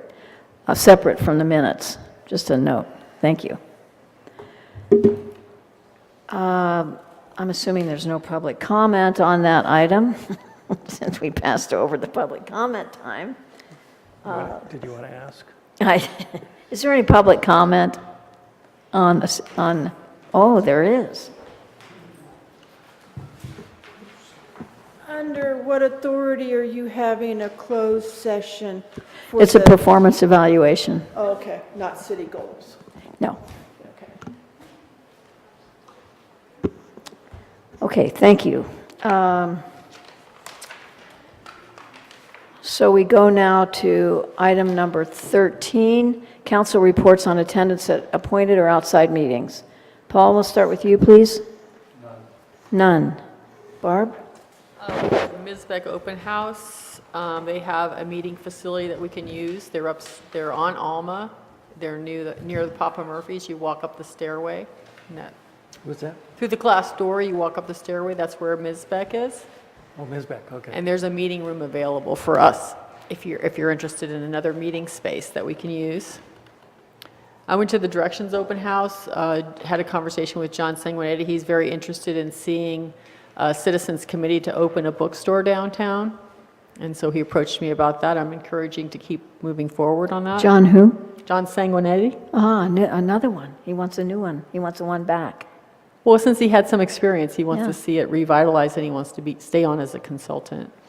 I went to a Lions dinner because we actually got the 20 minimum signups to actually be a Lion charter group. So that happened, and we're supposed to be organizing some kind of official dinner for that.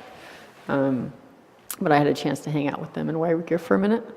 And then we had an ATC sort of meeting, we met, and we didn't have quorum for about 50 minutes. We sat and chatted. Juliana was there initially, then she left. She discouraged us from discussing anything on the agenda without a quorum. But some of the members were anxious to talk about the things they were doing, so they went ahead and proceeded. A quorum eventually showed up the last 15 minutes of the meeting, and I invited him to take minutes. But since then, I was corrected, saying that if you wait that long before quorum, you can't continue. You can't really do a meeting. So we've since... Just let you know, you don't have a policy for when you start. So your quorum is going to be counted in the minutes. Oh, so that's been reversed now? Yeah. Okay. So, okay, we had a meeting. Short.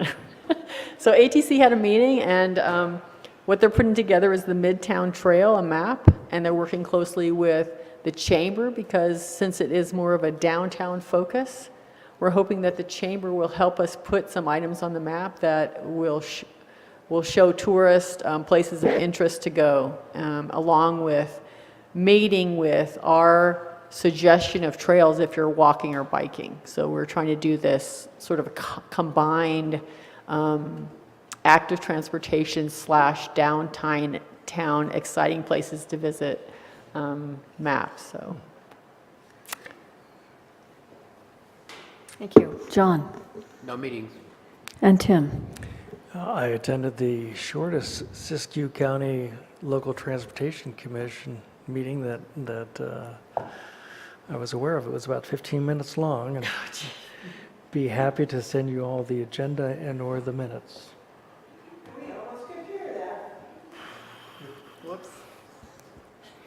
I attended, last week, I attended the Siskiyou County Local Transportation Commission meeting in Wairika. It was a very short meeting, and I'm happy to share the agenda and minutes. Thank you. The only meeting I attended was a Team Shasta meeting. It's not a city-sanctioned committee, of course, but so I can fill you in with more information for anybody who's curious. We spent most of the meeting on a strategic plan that has been developed by the Department of the Social Services under Public Health in the county around a point-in-time count of the homeless that we'll be doing in January. It's a very collaborative and highly intensively coordinated effort that we'll be doing throughout the county, since so many federal funds and programs are dependent upon our counting the number of homeless that we have on a given night in January. We'll be doing a count over a period of about a week, and there's organizing happening in each of the communities of volunteers, and training will happen of volunteers to conduct those interviews of people who are unsheltered on that night. There was a Siskiyou homelessness meeting today that I did not attend, during which they talked about more details for that, and they trained the trainers for that point-in-time count, which will be conducted in January. The other thing we discussed at the last Team Shasta meeting, we discussed it briefly, was the possibility that the Ford Family Foundation might be able to offer some grant money for transportation of people to these gathering places at which point the counts will happen. They're very interested in inclusiveness and outreach to previously difficult to reach populations of people. So the people who are putting in for a grant are hoping that it can help us afford to shuttle people to some of these locations to be interviewed. And then lastly, we will more than likely, Team Shasta will more than likely be returning to the community for input about the next issue that we might want to undertake as a group whose mission is to communicate and collaborate and marshal resources around an issue that improves quality of life for our visitors and residents. So there's more to come on that. We will probably be discussing more detail there in January, and depending on what we glean as the priority issue, will determine who it is might be members of Team Shasta after that point. Paul? I forgot to mention that I had a couple of people approach me from Trail Association who are currently cleaning up dump sites, and their contention is that these aren't encampments, but they're just people who don't want to pay the dump fees, dumping garbage, refrigerators, couches, VCRs. Are there such a thing anymore? But electronics equipment out in the woods because they can't either afford to pay the dump fees or they don't want to pay the dump fees. And they were wondering if there's somehow we could talk to the county about some solutions to this. One would be to, solution I heard was to increase parcel taxes by so much per year to make the dump fees, to make the dump fee free. I think that would be a very difficult proposition at this time. Not that I personally, have my own feelings about that, but they're trying to come up with some sort of a solution to the problem, and I guess it's becoming quite acute at this time. So just wanted to bring that before the council as maybe a future agenda item, or get a committee going with the county and our Team Shasta or somebody. It's something that we need to look at. It's becoming a problem. Thank you, Paul. A subset of the Team Shasta group is the Clean and Safe Mount Shasta group, and I know that about 35 of them showed up for a cleanup day, I believe it was last week, for a site down off of Mott Road. That's actually on National Forest land, and they left with an entire dump truck full of metal appliances and another of miscellaneous trash. I believe there were 7 or 8 trash sites. That was on National Forest land. But there are volunteers so far who've been willing to clean up other people's trash. It's speculated that the reasons they don't want to pay the dump fees. And so that was a historic dump site. It's been there, I understand, for years and years and years. The hope is that once it's cleaned up, people will feel less inclined to dump there again. The only other meeting I'd like to mention is that Paul and I and Juliana met with several different stakeholders regarding the housing discovery process, and yielded information that Juliana will be sharing at our January City Council meeting. Okay, I believe that's it. Let's move now to future agenda items.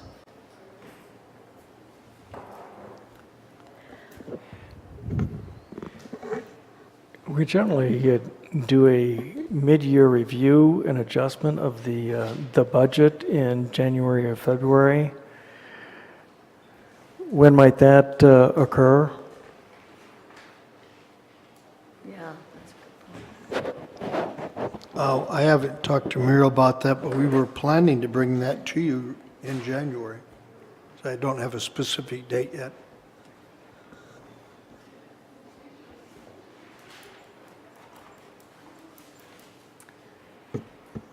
Is that it, Tim? I'd like to suggest that we discuss pedestrian and driver safety. I think we've heard about it several times. I myself have asked Berryvale management, and they've indicated a real problem at that intersection. I'd like to discuss alternatives for the city, the things that are within our control. We might ask city staff for recommendations. My recollection is that Police Chief Cross was looking into the possibility of getting some of those lighted crosswalks or blinking crosswalks or blinking stop signs. There are a series of different, Can you talk a little louder, Bruce, please? A little louder. thank you. Yes, there are a series of measures that could be taken. There's when you deal with pedestrian safety, you're dealing with an issue of are people safe, our perception of safety. You're dealing with the issues of what can you do. If this is something the council is concerned about, it sort of sounds as if you are, then I think this is something you should direct staff to put together some analysis on and bring it back to you for discussion, rather than trying to act on a single item that you think might correct a problem. Let's look at the problem thoroughly, analyze the problem, and staff come up with the recommendations. If I may, through the chair. Agreed. Yes, just one point. I believe there was a decision earlier on the part of our public works staff to fund acquisition of some kind of equipment at one of the crosswalks by the post office. So that could be included in your analysis. Correct. Okay. Jim? I would suggest that perhaps that report from staff occur either at the same time that we're considering mid-year budget or prior to the mid-year budget, so that if staff wants to adjust the budget for pedestrian safety issues, we'd be in a position to do that. So if we're going to propose a budget change, might be nice to do it at the mid-year budget review. Yeah, I think so. Any other comments? Yeah, I was wondering if the city wants to, or the council wants to entertain a vacant building ordinance. I know some cities have done that. Are you interested in having staff look into seeing what kind of ordinance we could generate?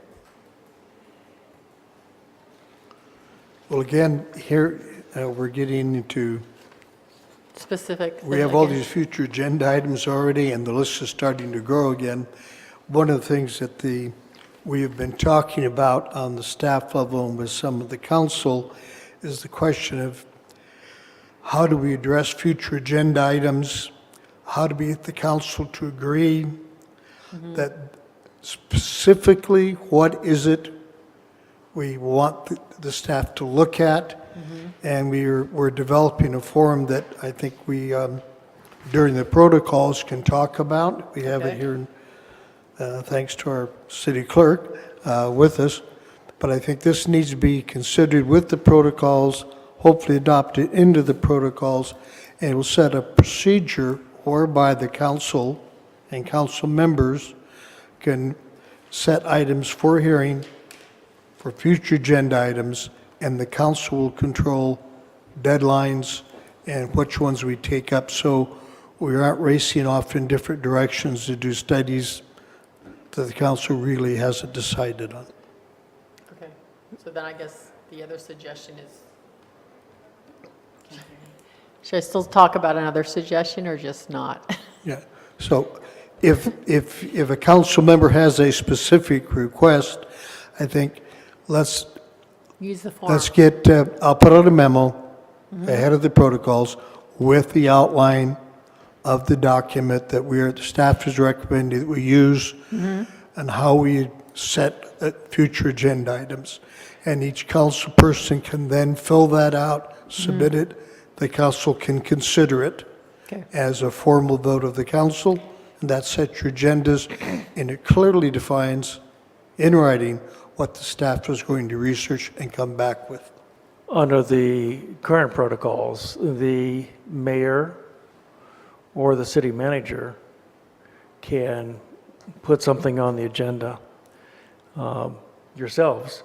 So I did hear the mayor suggest that she wanted to address the pedestrian safety issue I did, and thank you for bringing that up. I like this idea of an agenda form to have us propose what we're talking about and having staff respond to a variety of alternatives that might best address that. So the reason I brought this up now is because we've heard several times about pedestrian and driver safety. However, if you all feel, I'm not, I think that the mayor should go through the same process, frankly, that anyone else goes through. Yep. So if there's any concern about putting this on now, and I saw it as differentiated because of the degree of public concern that's been expressed, it's not just an idea that I've had, but if there's any concern about it, I'd be happy to wait until we go through the protocol revision about it. I guess I wouldn't be entirely happy, because I have been worried for some time about an accident that may occur, and I'd like to see that we have everything, that we've done everything we can do to. Under your present protocols, it says that the city manager or the mayor, Right. any two council persons can put an item on the agenda. Right. And that's created a situation whereby a lot of agenda items are backing up, piling up. Right. And the question is priorities. And so if we set goals and we set project priorities, and then the next meeting or 3 months later or whatever, we come with new ideas, we can't just keep piling them on. So we have to look at it objectively. So part of this forum is for staff to, in fact, give you feedback and say, if you want to do this, is this a higher priority than another item? I mean, you use the council, the policymakers would make that decision.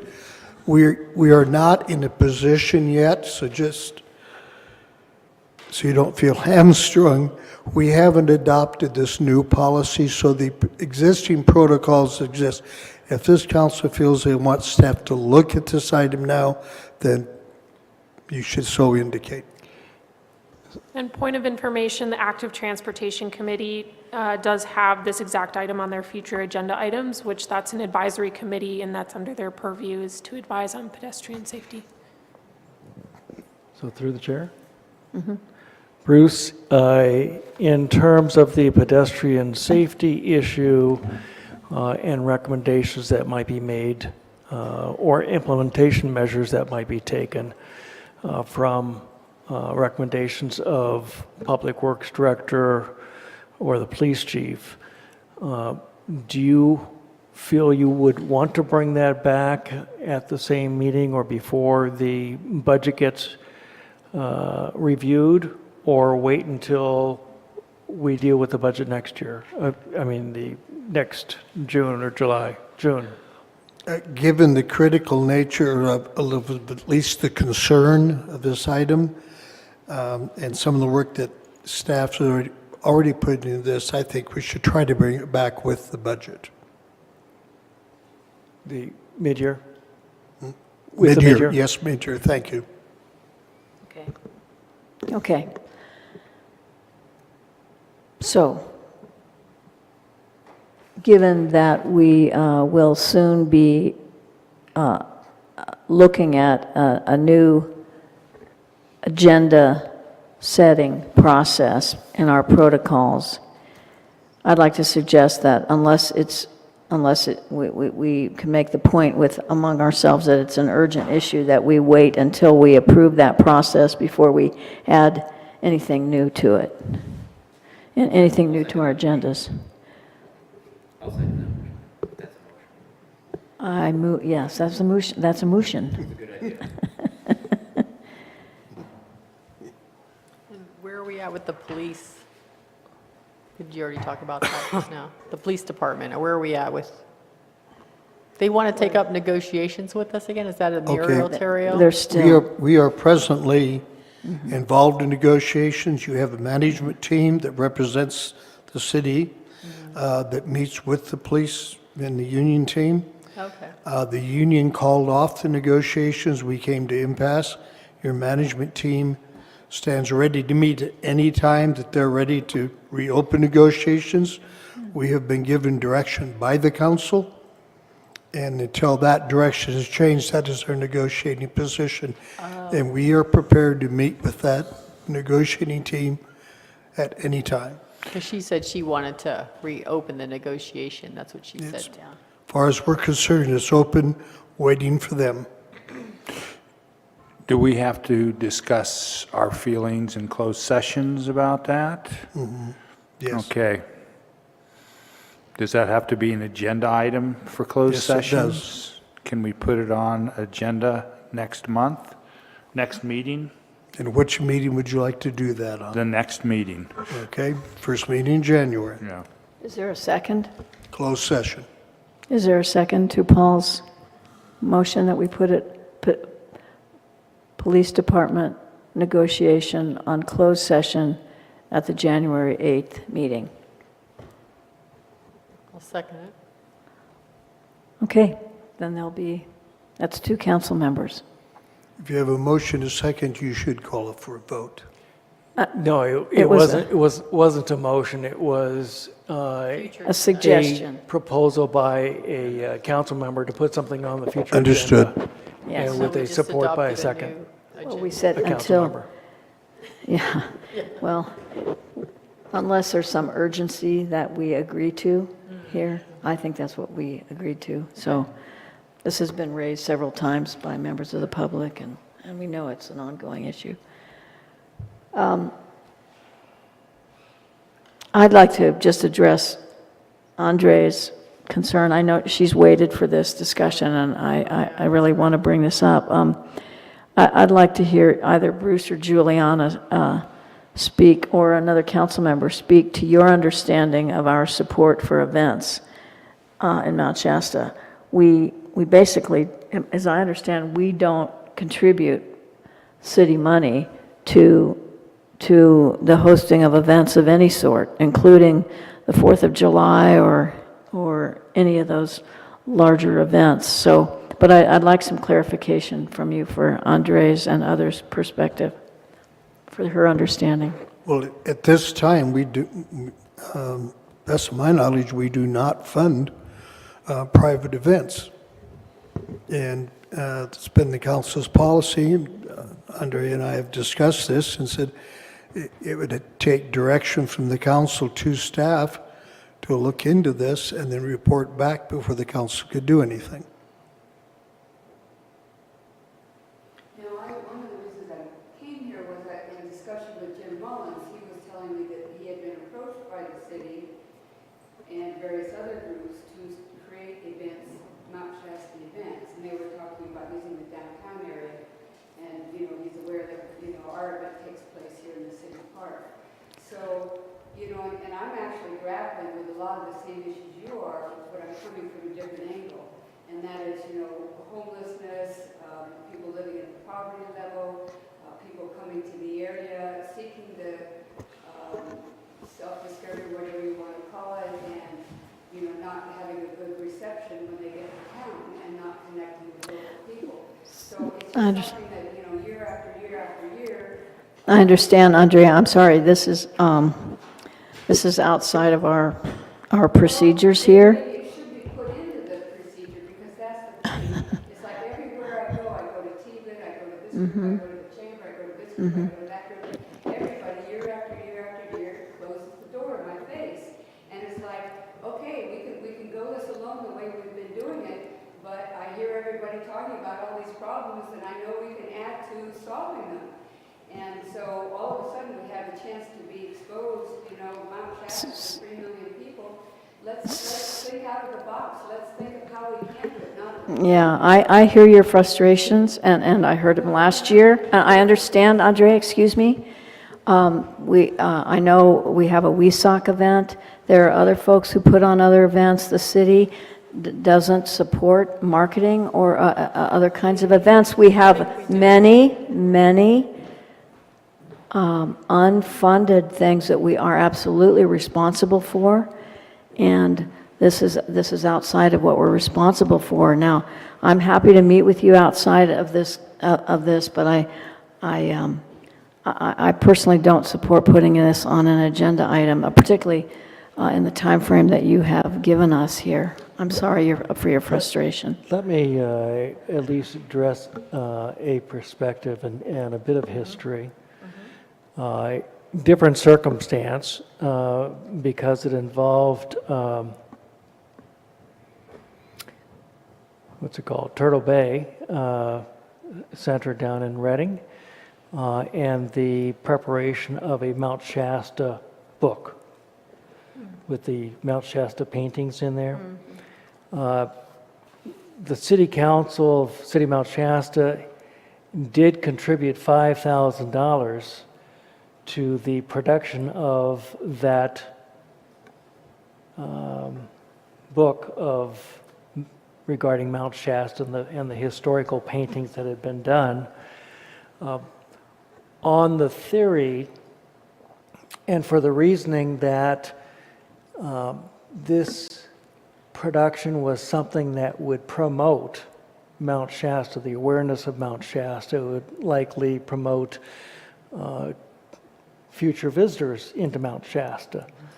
I am hearing Andrea say that the Best of Mount Shasta event and bringing in George Norrie would potentially have similar effects. So it's not totally unprecedented. The difference, I think, is that Andrea's event is a for-profit.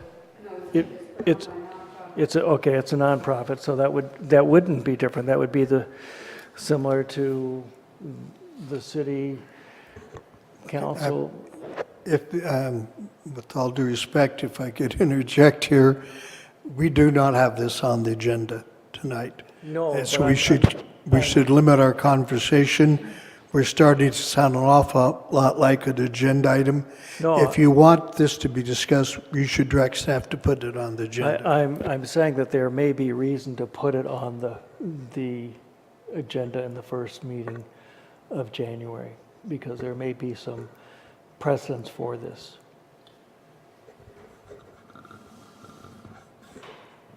We have a Chamber of Commerce.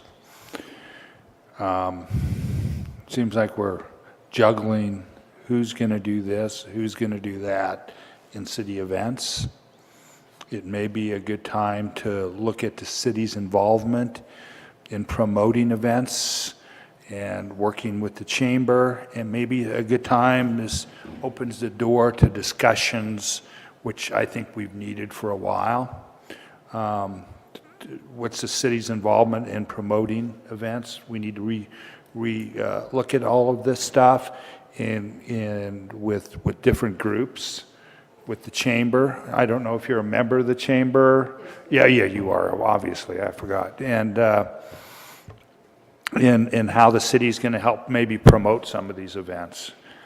Would you be supportive of putting it on the January agenda? I think so, because I think it's an avenue to open up discussions on promoting different events in town, I think your point's well taken, because this council has discussed in the past the question of the Chamber of Commerce contract. If the council recalls, that contract was amended and carried forward year after year, and it's not clear that some of the conditions or clauses in are even relevant anymore. And I know the chamber, we've had this discussion about, rather than waiting for that contract to come up from renewal, we should start looking at it now. And I think that's, in that context, how do we fund projects, and how do we fund chamber projects, if at all? Right now, we pay for visitor bureau staffing. We don't pay for the 4th of July. And the question is, what do we want the chamber to do? And what do we want our involvement to be? And what do we want the city's involvement to be with groups like this? And that is something that is legitimate for this council to discuss. And when you say the chamber, I think you're probably both talking about the Visitors Bureau or the chamber? Well, they're separated. To me, I've always figured they were the same. Well, I'm talking about the contract the city has. Yeah. So I think it could be a good discussion, the first meeting in January. Are you prepared, time-wise, to look at staffing alternatives and a revised contract by the first week in January? Well, I've had some discussions with the chamber already, and so I can pull together a report. We'll start the discussion. And Bruce, I would think that it wouldn't be limited to just the Visitor Bureau and city relationship and contract. But to the extent that we have indicated we want to actively seek bringing people to Mount Shasta, perhaps people to live in Mount Shasta and work in Mount Shasta. And of course, we've heard from Jim Mullins say is first you got to get them here as visitors. This could be potentially looked into as part of a marketing plan for the city and what benefit it would have to the city. If some of the events were to occur in the downtown enhancement district, then the business enhancement district, then potentially maybe there'd be some DEAC funds, but perhaps we can discuss all those items. Well, when you open that discussion, you really should look at alternatives. Yeah. Okay, so I hear a couple of council members who want to put this on the January 8th agenda, and so it is. And do you understand my understanding? Would you please repeat what your understanding of the topic is, Bruce? Well, my understanding is that we're going to bring the Chamber of Commerce contract up. We're going to discuss what we expect from the Chamber of Commerce in terms of events, their contract, and in the context, what the city policy is going to be about funding private events, whether they're for-profit or non-profit, that promotes Mount Shasta in this use of public funds on that behalf.